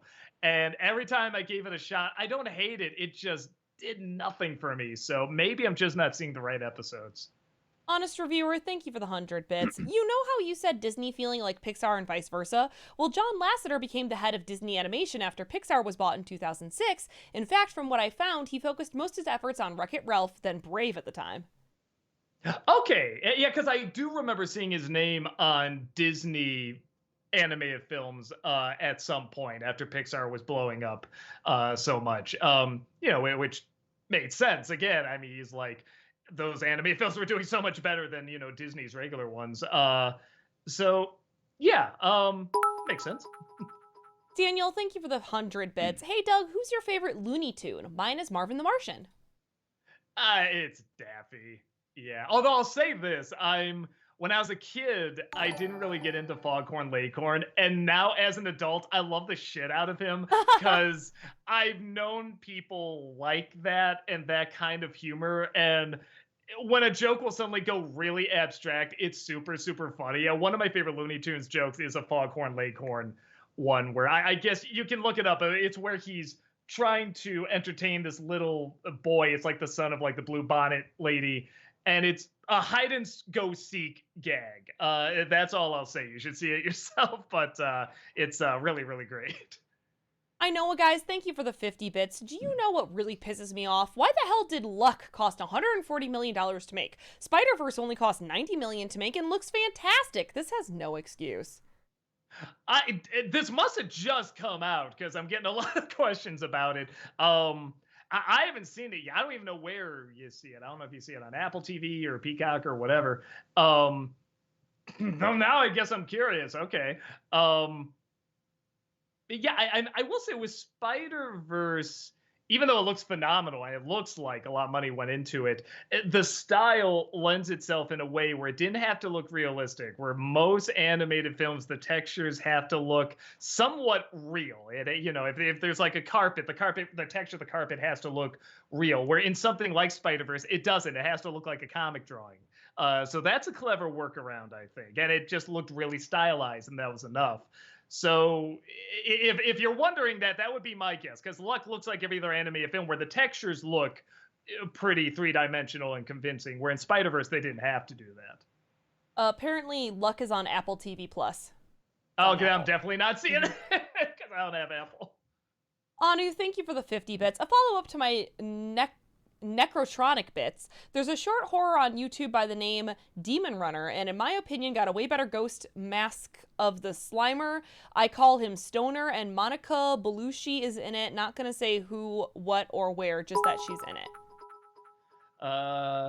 Okay, I'm seeing some interesting artwork for it. Oh wow, that's inventive. Okay, cool. Yeah, maybe I'll check that out too. Adam Grunther, thank you for the 50 bits. Who was your favorite Doom Patrol villain besides Mr. Nobody? For example, Madame Rogue, the Brain, Beard Hunter, Candlemaker, etc. The butts. Let me think. They are pretty fun. Oh man, I can't wait for you to look up the Society, the horror movie, Heather. I'm not gonna do it, Doug. Well, okay, you already know where it's going though. If that's the recommendation. Yeah, let me think. I guess. Man, I'm trying to remember. I think like the Brain and the gorilla together were pretty damn funny. Yeah, individually they're okay, but together I think they're very, very funny. Orlando Garcia, thank you for the 100 bits. So, Heather, is Clank cuter than Kirby? Yes. I just love robots. Clank is cuter than Kirby. I love Clank so much. Robots that are sentient and have feelings gets me every time. 89 Sigma, thank you for the 2-month subscription. Welcome back. Appreciate that. I know, guys, thank you for the 50 bits. Doug, now's the time to check out Hell of a Boss. Season 2 just started, and it's phenomenal. They managed to get the voice of Jafar, Jonathan Freeman. Oh, that's pretty cool. I can't make any promises, man. Like I said, I'm starting my next Disney December show. Maybe like I was talking about maybe in January, just taking a week off, like not going anywhere, not like, I'm going to travel somewhere. Just like, no, just a week to do nothing because, December is always a big rush. And then the weather's crummy and I kind of want to stay inside. So maybe I'll watch it then. Maybe I'll just like go through all the stuff I know I should watch and maybe I'll go through it all then. Alexander, thank you for the 50 bits. Hi, Doug. What are your top 3 favorite Bob's Burgers episodes? Oh man.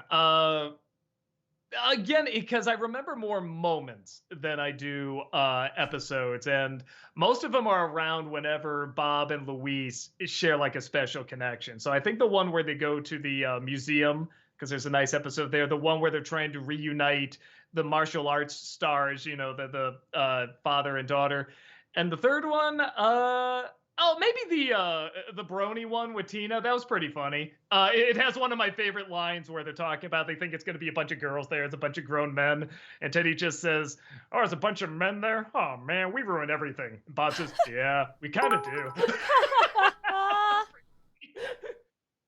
Kermit Wazowski, thank you for the 50 bits. Does Buster bring you random stuff to throw like Chaplin does? That video of Chaplin playing fetch was adorable.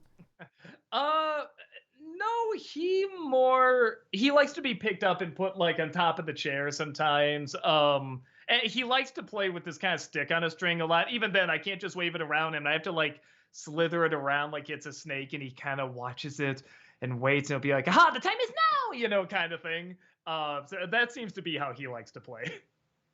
I know, guys, thank you for the 10 bits. Whether you like this movie or not, you have to admit, Lightyear has one of the worst twists in Disney history. I mean, it's worse because we know what we want the character to be. Honestly, if I had no connection to Buzz Lightyear at all, or what the character was or anything, I wouldn't think it's that bad of a twist. I think it's just very last minute. I feel like there's worse twists in Pixar movies, but yeah, because we all have an expectation of what that character is going to be, it was a huge letdown. FBL, thank you for the 100 bits. Would you ever do an NC for the unbearable weight of massive talent? No, I think just the Untitled Review Show was enough. I got across my thoughts on it. I did like it, but yeah, I don't think there's much more I can say about it. Honest Reviewer, thank you for the 50 bits. Would Lightyear be better if it was made like an early 90s action sci-fi movie? Be more in line with what Andy saw. So here's the funny thing. I was thinking about mentioning this in like when I do the Disney December of it. You could argue that the style of the movie kind of is what mid 90s adaptations were like. You think of like the Mario Brothers movie and stuff. Well, here's something that really doesn't have anything to do with the source material, and it's kind of like drab and dark and boring and not that inspired. But I think that's similar to kind of like the Obi-Wan argument. It's like, no, it's supposed to be like the prequels, like, maybe, but that's kind of like saying, no, the new Avatar stuff is going to be like the movie The Last Airbender. Like, why would you do that? Why would you go back to something that's not good? But that does have a following, I guess, and people like that stuff too. So, I don't know. There's nothing really that inspiring about it or exciting about it. I think that's the thing. If you want to go back to stuff that was bad back then, but had kind of this joy to it, this excitement to it, then I get it. But I don't know how too many people that are like excited for the prequels. You know what I mean? Like They like it more because they just have fond memories of watching it, if that makes sense. Yeah, totally. Strider for Life, thank you for the 50 bits. Imagine if Bugs Bunny and Deadpool did a collab. Hilarity would definitely ensue, whether they're messing with another character or they're trying to outdo each other. Lol. Another one I heard, I did a video a long time ago on The Mask comic, and everybody was like, oh my god, wouldn't it be great if they had like a crossover or versus Deadpool versus The Mask? And I'm like, yeah, that'd be fucking awesome. I'd be down for that. Orlando Garcia, thank you for the 100 bits. There's one thing that Brave was missing. Charlton Heston from Alaska saying, I want that bear. That's another one where I'm just like, well, I know I gotta do a bear joke here, because for whatever reason that keeps popping up in my videos. I'm like, well, I gotta go with the Nicolas Cage one, obviously. Alexander, thank you for the 50 bits. Hi, Doug. The ending of Free Churro is brilliant, but there's one scene that made me laugh a little harder. It's when BoJack talks about a ridiculously elaborate fan theory centered around a coffee cup that was accidentally left on the set of Horsin' Around. That had me howling. I'd have to look that up again. There's so many good jokes, and they're thrown at you so quickly. I'll admit I don't remember that one. I should probably check it out again, because, yeah, it sounds like it'd be really funny. LJH, thank you for the 50 bits. Most disappointing TV finale for you? trying to think of the one where I felt like, yeah, the most maybe Lost. Maybe Dexter for me. Everyone says Dexter. I haven't seen Dexter. Oh, okay. But everyone, that's always on Prepare. the list. If people say like, yeah, so Sopranos and Game of Thrones, and then Dexter's always on that list.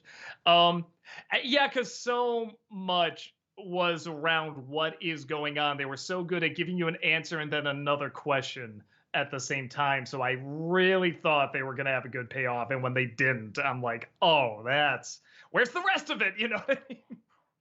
I know, guys, thank you for the 50 bits. Michael Mann has officially confirmed this. Heat 2 has begun development. He's adapting the novel follow-up to the first movie.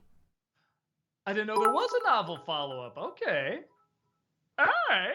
I love the original, so yeah, I'd be down for that. Adam Grunther, thank you for the 50 bits. Who is your favorite comic book movie villain of all time, besides the Joker? Shit, man. All time? Yeah, like I gotta go through like comic book movies. And you took away the Joker, so I can't do Heath Ledger. Yeah, Joker is pretty up there. Man, that's one where I feel like I gotta just type in. Maybe It's another one. Thanos? Yeah, he's pretty damn good. It's one of those where I gotta just look at a list of like comic book movies and stuff like that. Killmonger's pretty damn good. Ooh. That's a pretty good one. Yeah, going through other movies, and Thanos is pretty great. Yeah. Yeah, I guess we'll go with that, like a toss-up between Thanos and Killmonger. Alexander, thank you for the 50 bits. Hi, Doug. I'm on the 10th episode of 10th season, rather, of Bob's Burgers now, and I still like it, but I'm starting to feel it's running out of steam just a bit. Was there ever a point in the show where you lost interest? You know, it's funny, because I was going to say no, but then the more I thought about it, I haven't seen much of this new season, so maybe it is this season. But here's the thing. It really is one of those things where I just love the characters so much, where it's like, I mean, it is one of those things I could see him just like playing poker and that would be enough. Like they are just so entertaining to me. So I think it's one of those things where, yeah, I kind of got out of it just because I got busy, and I get there's so many other things to watch, and there's so many episodes of Bob's Burgers I've already seen. Like maybe I want something a little different, but I don't know. Those characters, I feel like those are kind of like Looney Tunes characters. Like they're kind of timeless in a strange way. So even the movie, I wasn't like a huge fan of, but I love the characters so much. It's like, no, I'm still glad I saw this. I still thought, it was a good time. So yeah, for me, as long as the characters are still right, it won't quite lose steam for me. Godzilla fan, thank you for the 50 bits. Question for Heather and Doug. If your life was a movie, who would you want to compose the music for your soundtrack? Not a movie-specific composer, but maybe like Amy Lee, but that's just because I'm obsessed with Evanescence. I mean, if I could choose anyone, surely Walker would be cool. Not only because Walker is in the name, but I mean, like I said, the Batman music was so phenomenal. I'd just be like, okay, well, how would she come out? Like I'm just walking down the street. It's like dogs walking, huh? Or something like that. Like I don't know, because I love the way she used a chorus. But one that's still alive, I'd probably say Hans Zimmer is still like, he can't miss, man. Like everything he touches is gold. Cypher, thank you for the 100 bits. Doug, you're the best man, no script, Nostalgia Critic, has gotten me through a lot of hard times. Oh, well, I'm glad I could help. Thank you for watching it. We're glad. Adam Grunther, thank you for the 50 bits. What is your favorite Mel Brooks movie musical number? For me, it's The Inquisition from History of the World Part 1. That's pretty good. I mean, it's gotta be Springtime for Hitler. It's so catchy. It's so funny. I love the way it translated onto Broadway, because I'm thinking like, well, how are they gonna do the dance in the shape of the Swatch again? But the mirror, I'm like, oh, that's inspired. That's so great. So yeah, it's gotta be that. Orlando Garcia, thank you for the 100 bits. Gonna be honest, I'm a little worried for A24. They're getting really big and producing movies at a steady pace. It's only a matter of time until Warner Bros. Or Paramount or Universal or any other company plays property tug of war, and A24 is the prize.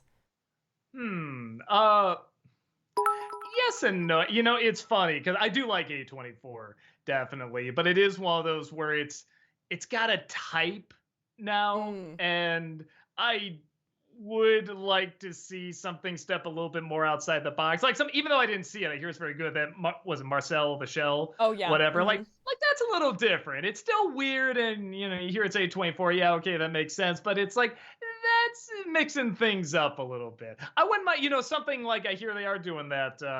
Has been hotel like Hmm. that's it's not surprising they're doing that, but that is different. I'd love to Yeah. see more stuff like that. General Kenobi, thank you for the 50 bits. Sometimes I go on a pure nostalgia trip. Someone on another Discord posted a clip from the Big Comfy Couch. So now I'm finding episodes of that show. What's a show you watch when you want a pure nostalgic feeling? Oh, I got sympathetic. I got like a whole set of DVDs that just had like shows and commercials and stuff that I grew up with. Like even like specific episodes I remember like recording as a kid and watching over and over and over. So yeah, I mean I got, dumb shit that's not good now, like Pound Puppies or a pup named Scooby Doo or something like that. Just dumb kid shit, Inspector Gadget, all those things. But I so have fond memories of watching them that if I'll put them on after maybe taking an edible and just have a great time. FBL, thank you for the 100 bits. Would you review the Happy Time Murders for Freak Show Cinema? Maybe. I heard it's terrible. And it would be interesting to talk about. I mean, just apparently, like, not just bad, but a god awful, technically Muppets movie, because I think it's like one of the Hensons that directed it trying to do something new. Although, yeah, that might get into issues too, because what would YouTube let us show? Because that's the thing, right? They show Yeah. all the shocking stuff. So Yeah. we'll see. LJH, thank you for the 50 bits. What's your favorite TMNT character growing up? I mean, I always liked Michelangelo. I liked, even though I knew Raphael was funnier, I'm like, but I'm kind of Michelangelo. I'm kind of the dumb one that's always happy and just wants to have fun, So I always related to him. He was my favorite. Joel B, thank you for the 100 bits. Which Spike Jonze movie do you love more? Her or WTWTA? Where the Wild Things Are, hands down. And Her is phenomenal. It's a wonderful movie. But Where the Wild Things Are, like I said, I think that's a very underrated movie. I did do an editorial on it. I might just do another one at some point because it does just have like, there's such weight to it when you really look at it as this is just a kid working through his problems through fantasy, through just being somewhere in his own mind, just having a little fantasy in his head. And it's not all spelled out. Not one character is the father, one character is the mother, or anything like that. Like he really works it out like how a kid would work it out. And I think it is done just so well, and not like any other movie I've seen. I really do think that's like a masterpiece, in my opinion. FBL, thank you for the 100 bits. Favorite Mel Brooks movie moment / quote? Shit, man. Maybe just maybe just the whole blind man scene in Young Frankenstein, just the timing in that, and in many respects the inappropriateness of it is just so funny. Yeah, that makes me laugh pretty hard. Caterberg, thank you for the 100 bits. No message, just the bits. Thank you. Thank you. FBL, thank you for the 100 bits. Favorite episode / moment from Always Sunny?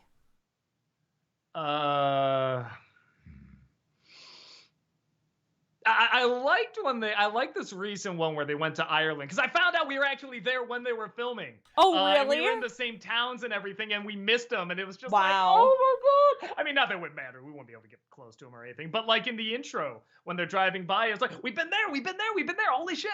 But I like what they did with it. I like the way it all kind of connected. I like the running jokes. I like there is something kind of like sympathetic to that ending. And it's one of the few times where when I feel like when a lot of funny shows are commenting on, anything, the election, COVID, and all that stuff, even when it's funny, it's a little like uncomfortable. I don't know. But when they did it, because those characters are so great and just so in their own bizarre world, everything just felt right the way they talked about it and the way they made jokes about it. So yeah, I say this last season and like the season before were pretty damn great.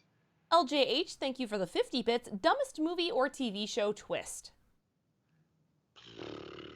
Uh, I, I'm one of the few. I can't say this is the dumbest, but it just came in my head. I'm one of the few that I really thought the twist in Shutter Island was really stupid. I'm just like going over all the mechanics in my head. Wait a minute, for this one dude, you did all. It's like, this is so dumb. And I was thinking in my head too, like, I wonder if this is the twist. I'm like, no, that'd be too stupid. And it turns out, especially for Martin Scorsese, and it turns out that was the twist. That's nowhere near the dumbest, but for some reason, that's the one that's popping in my head. FBL, thank you for the 100 bits. What's the worst remake, reboot, adaptation you've ever seen? I mean, for me, it's probably The Haunting, the Catherine Zeta-Jones one. I mean, even with Catherine Zeta-Jones in it, come on, it couldn't be good. I mean, they still ruin it. No, that movie, and I'm so glad that series came out, that Haunting a Hill House, because I'm thinking more people were going to look at the original movie, read the original book, and see how brilliant it was and how many layers and levels it works on. And that movie just did not understand all, and just like slapped as hard as it could in the face of everything that was so brilliant about that story. So, I mean, it's like one of the biggest misunderstandings of source material like I've ever seen. Sailor Aaron, thank you for the 100 bits. Have you watched Disney's The Kid or Remember the Titans yet for Disneycember? I highly recommend you do watch both because they're great movies, especially Titans. No, not yet. Excuse me, man. I'm finally catching up on a lot of the Disneycember ones. Like, I think I'm about like 1/3 through now, so that's good. But yeah, I still got to do like the Blue Sky Studio movies, like the Ice Age movies and stuff like that. So it'll still be a while. I know, guys. Thank you for the 50 bits. Joker Folie à Deux has a release date, October 4th, 2024. Cool. Yeah, and isn't and Lady Gaga is confirmed to be in it, right? I don't think they ever actually confirmed that. I mean, she was being looked at for the role, but as far as I know, she never signed any paperwork. Okay, I thought like I just saw it, but maybe I'm wrong. But if that's the case, and I'm with you, Heather, I have no interest in seeing a sequel. But if she's in it and they're doing the Harley Quinn thing, I mean, the curiosity would just get the best of me. I just would have to see how they did. Even if it's like just a stupid fan fiction thing, I'd have to know how they do it.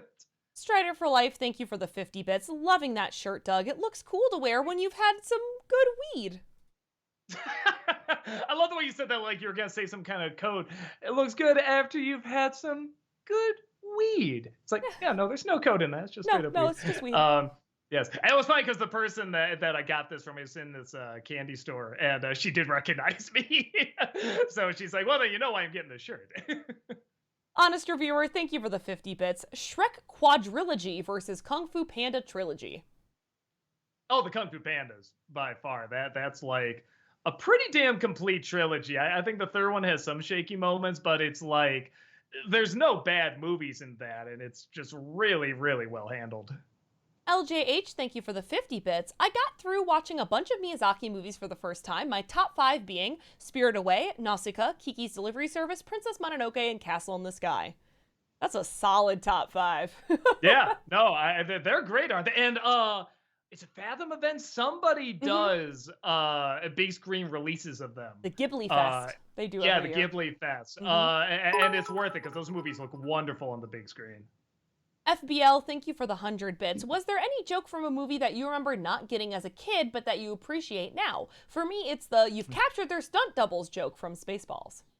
I always like it because I feel like this is the first joke where I did not get it as a kid, but got it as an adult, and that's the in Indiana Jones, the "she talks in her sleep" line. You know, at first I laugh because it's like, oh, that's funny, she talks in her sleep, haha, that somebody would reveal that. And then when I got older, I'm like, wait a minute. And then the following dialogue after is so great, you know, just like, oh, you're old enough to be your grandfather. Oh, is this eligible as the next man? I was the next man. I mean, those are great lines following that up. Adam Grunther, thank you for the 50 bits. Seeing how we were completely robbed of seeing him as the villain in Batgirl, I've been rewatching a lot of Brendan Fraser. Out of curiosity, what was your favorite Brendan Fraser performance? I mean, hey, I feel like it's got to be Cliff from Doom Patrol. Yeah, I mean, and I've seen him in our dramatic works, and he's good, But it's like, man, I didn't know he could bring this much, and in such a unique way. I mean, he's in that stupid robotic body, but just the voice gets across so much. So, yeah, no, definitely that. We're going to pick up the pace a little bit. We're 30 Gotcha. minutes behind.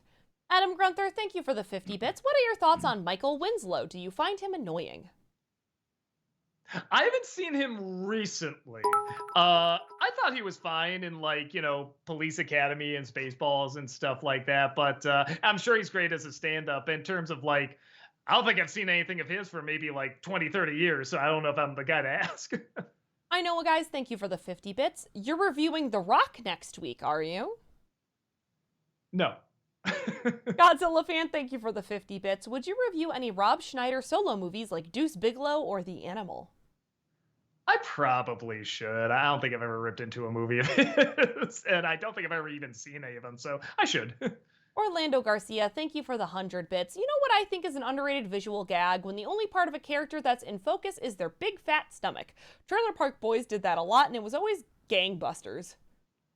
I can't even think of a movie where they did. Oh, I guess I can kind of see that, in silhouette or something like that. Yeah, okay, I can see that.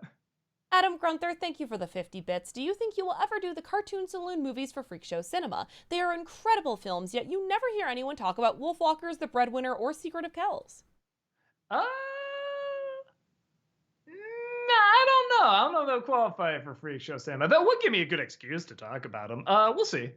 Alexander, thank you for the 50 bits. Hi, Doug. What would you say is the funniest scene in each movie? Shrek 2, Arthur Christmas, and Storks. Goddamn. Is Storks probably the Whisper Battle? That's really great. In Arthur Christmas, I can't. They're all so great. I don't know if I can choose with that one. And in Shrek 2, God, that's another one. The White Bronco. That's a great scene. Arthur Christmas, I literally can't choose. There's too many. Anu, thank you for the 50 bits. Last bits from me. Will you do a crossover with Brad on Society? I'm really sorry to say this, but the pictures of my Google search of that movie made me oh so hungry again. I'm sorry. I won't ask for what. Maybe that's another one. I don't know if we could get that on YouTube. We'd have to see. Party Crasher, thank you for the 100 bits. I wonder if we will get a review of the SpongeBob movie. Maybe. I've talked about it. I feel like if I did, I'd have to do a crossover with Phantom Strider or something, because he knows a lot more about SpongeBob than I do. But it's not on the list or anything, but we'll see. It's in my head, back of my head. Orlando Garcia, thank you for the 100 bits. Important question, Doug. What's the funniest thing Patrick Warburton has ever said in any show or film he's been in? For some reason, just high five. That really makes me laugh. What do you care? You know where you're going. Alexander, thank you for the 50 bits. Great review today, Doug. I gotta say, though, my favorite butt joke you've ever made is from your Powerpuff Girls movie review. It's funny, because butts. I've always wanted to cut to a commercial on that line. That was brilliant. I don't even remember it, but I'll trust you. Adam Grunther, thank you for the 50 bits. Not to be mean, but if Lightyear is the movie that made Andy a fan of him, then no wonder all of his friends got him the shittiest gifts for his birthday. What a freaking dork. In all seriousness, what are your thoughts on Andy in Toy Story? Do you find him a bit generic? It's a good joke. I may have to steal that. I mean, yeah, but that's fine. I think 3 is the one where it's a little weird, where he's the toy, whatever, waves goodbye. He's like, oh, like that. That's a little weird. But the rest is it's not about him, so it's fine. FBL, thank you for the 100 bits. Have you ever seen Johnny Dangerously? It's a Michael Keaton movie that spoofs 1930s mob movies, and it's pretty good. Peter Boyle, Danny DeVito, Marilu Henner, Dick Butkus, Joe Piscopo, Don DeLuise is in it. And Weird Al Yankovic, technically. Yeah, I liked it. Nobody talks about it. It's actually a really cute, pretty funny film.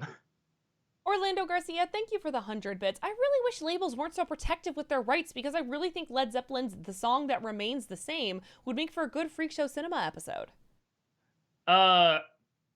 Maybe, but yeah, it's just probably not worth the risk. Adam Grunther, thank you for the 50 bits. Are there any mythologies that you find super interesting, like Greek, Roman, Scottish, Norse, etc.? Honestly, I think the question is, are there any I don't find interesting? I mean, all of them are, they're all so unique, but they also have like reoccurring characteristics, which I find really fascinating. So in terms of favorite, maybe because I just went to Scotland about a year ago, but a lot of the Scottish, maybe I think of Scottish history. No, but a lot of the stories were pretty cool too, like the lore and stuff like that were really, really neat. Party Crasher, thank you for the 100 bits. Doug, since you were alive in the 90s, did you ever watch Buffy the Vampire Slayer or Angel? Watching it now, and they are excellent. No, and I hear that. I hear they're great. I didn't even see the original movie, which I know you don't need to see, but everyone says they're wonderful, and that's another one of these days that you just sit down and watch them. Adam Grunther, thank you for the 50 bits. Do you think Bob's Burgers has gotten too nice? I can't help but feel that a lot of the edge surrounding characters has been made a lot softer, especially with Louise. Then again, knowing how the characters from Family Guy turned out, maybe that's for the best. I never saw them as that mean. I saw them as very blunt and honest, and I think that's what you need. All of them are really honest in their own strange way. As long as you keep that, I think it's okay. Dragon's Toy, thank you so much for that 28-month subscription. Welcome back. Appreciate it. 28 months with you, lovelies. Always good to be here with you awesome people. Oh, and it's my birthday. Have some bits.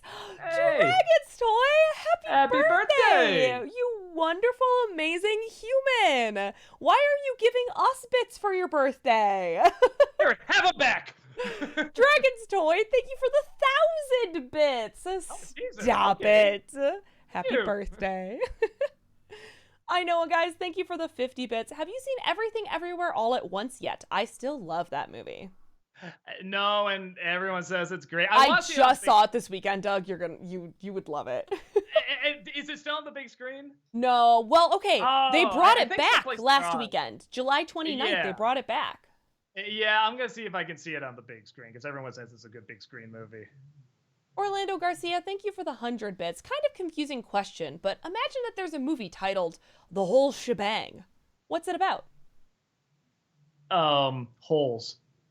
Great. Sailor Aaron, thank you for the 100 bits. Doug, are you still listening to the Dot Hack Sign OST? If you do like that soundtrack, I highly recommend you check out the composer Yuki Kajira. Other works, specifically my faves, are Tsubasa Reservoir Chronicles, Madoka Magica, Fate Zero, Erased. I think Rod's told me about Madoka Magica. Is that how you say it? Mm-hmm. And he said the music of that is pretty good. But I haven't heard it, so I will try and check that out. Cameron, thank you for the 50 bits. I recently rewatched your Cat in the Hat review. One of my favorite NC reviews. I hate to say it, I liked the movie as a kid. If you like it. If you like it now, that's fine. Don't let any bald-headed, pretentious fop change your mind. Adam Grunther, thank you for the 50 bits. What's the biggest waste of a talented cast in a movie for you? For me, it's Annie. That movie had Carol Burnett, Bernadette Peters, Jeffrey Holder, Albert Finney, Anne Reinking, and Tim fucking Curry. All I could ask when I saw that cast was, why that movie? I mean, that's a pretty good choice. You know, and I liked this movie, but in terms of utilizing them, I might say Knives Out, because I was really excited to see so many of those characters interact off each other.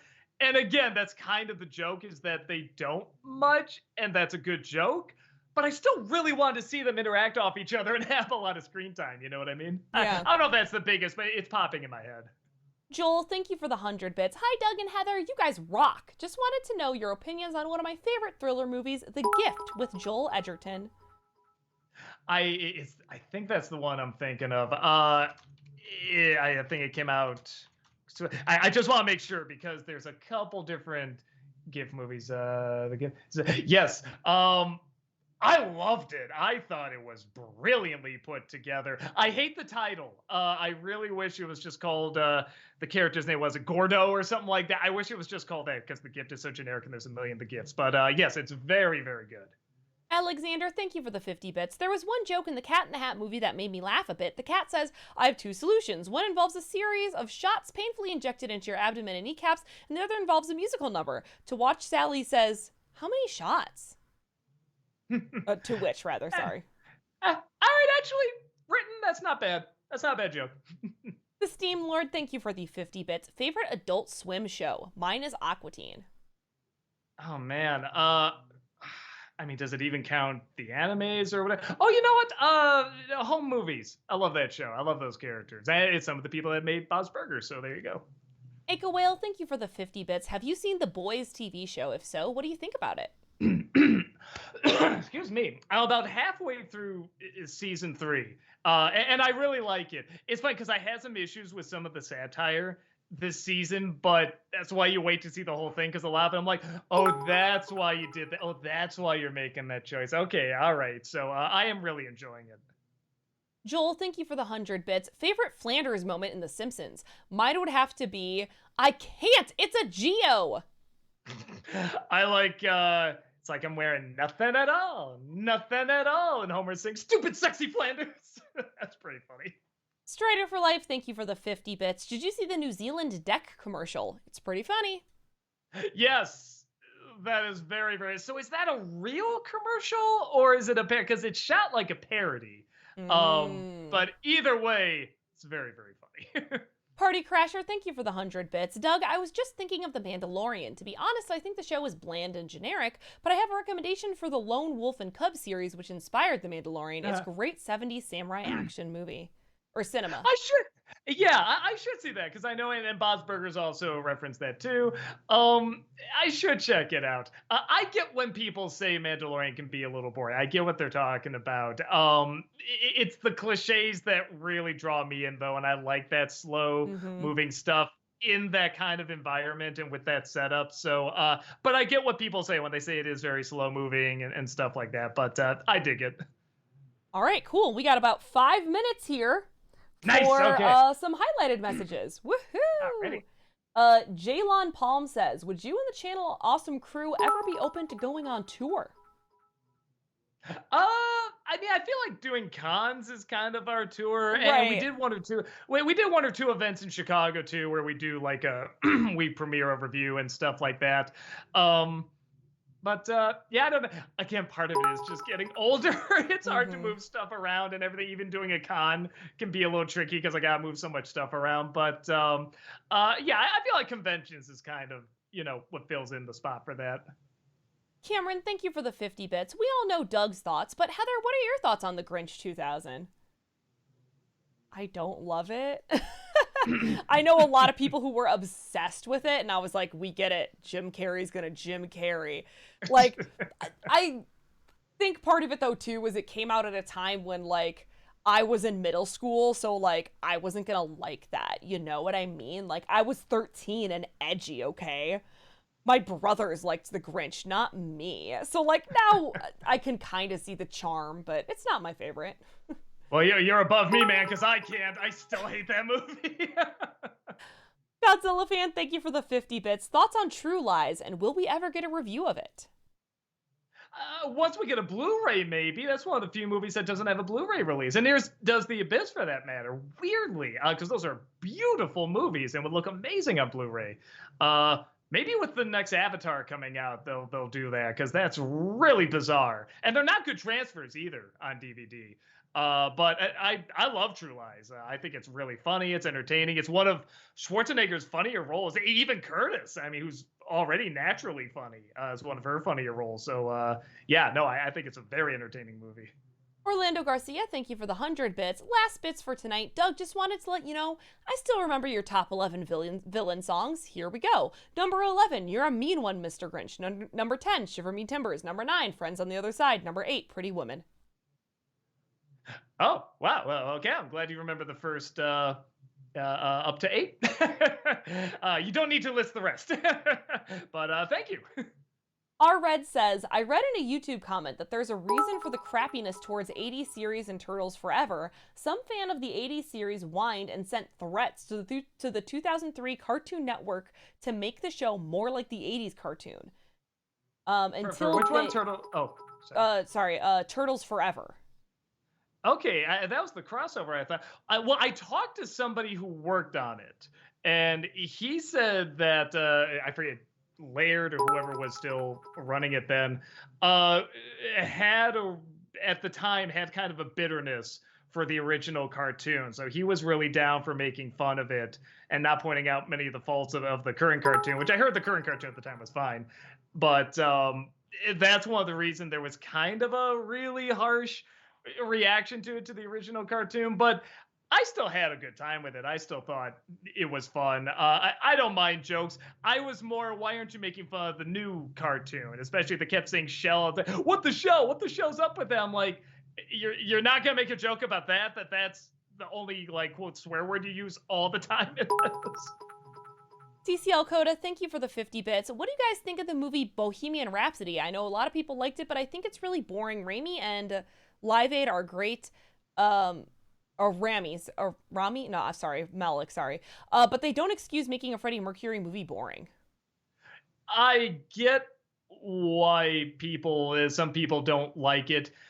It probably is the music and the performances. I did enjoy it, even though every criticism of it is 1,000,000% correct. You know, like it is just how was it Pitch Meeting put, just like, I was thinking about just playing just a Queen soundtrack and sprinkling lies in between. Like, that is the movie, totally. But I did find it very entertaining. But yes, anyone that's like, I hate this film, totally get it.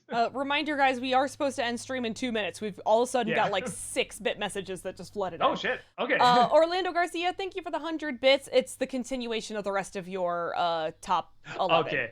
I mean, I know it, and we're tight on time, so yeah, thank you. Party Crasher, thank you for the 100 bits. Another thing about Lone Wolf and Cub, it's like Kurosawa films with no subtlety in the best way, just great stories with over-the-top gore and blood spurts. Watching it, I said to myself, so that's where Tarantino got the Crazy 88 idea fight from. Probably. Joel B, thank you for the 100 bits. Doug, you introduced me to the 1960s Grinch short. God, I wasted my childhood's Christmas on the wrong Grinch. Oh, I mean, whatever you grew up with, but yeah, the original's a lot better. Honest Reviewer, thank you for the 100 bits. People would probably want Doug to do Eternals, but I think the first 2 episodes of The Inhuman, aka Marvel's holdover for the X-Men, would work as a review. Was originally announced as a movie, then turned into a TV series, and as a sign of hubris, they released the first 2 episodes on IMAX, which bombed, and the show only lasted for 1 season. Oh, I do remember hearing that. Yeah, maybe I'll check that. That's actually not a bad idea. Adam Grunther, thank you for the 50 bits. What's your favorite Disney villain death? For me, it's Ursula. That's a death that you can tell felt painful. At least Clayton got a quick death and didn't get impaled. I mean, the villain I only think is okay, but I do love the Tarzan villain death. That's pretty damn good. Yeah. Okay, and that was it for the bit messages. And okay. Do you want to do one more highlighted? Sure, do one more. Okay.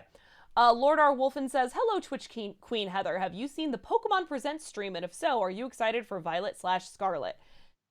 Absolutely. 100%. I am probably going to get Pokemon Violet, but it looks really great that you can actually ride around on the legendary Pokemon as bikes, and like that crystallization evolution looks great.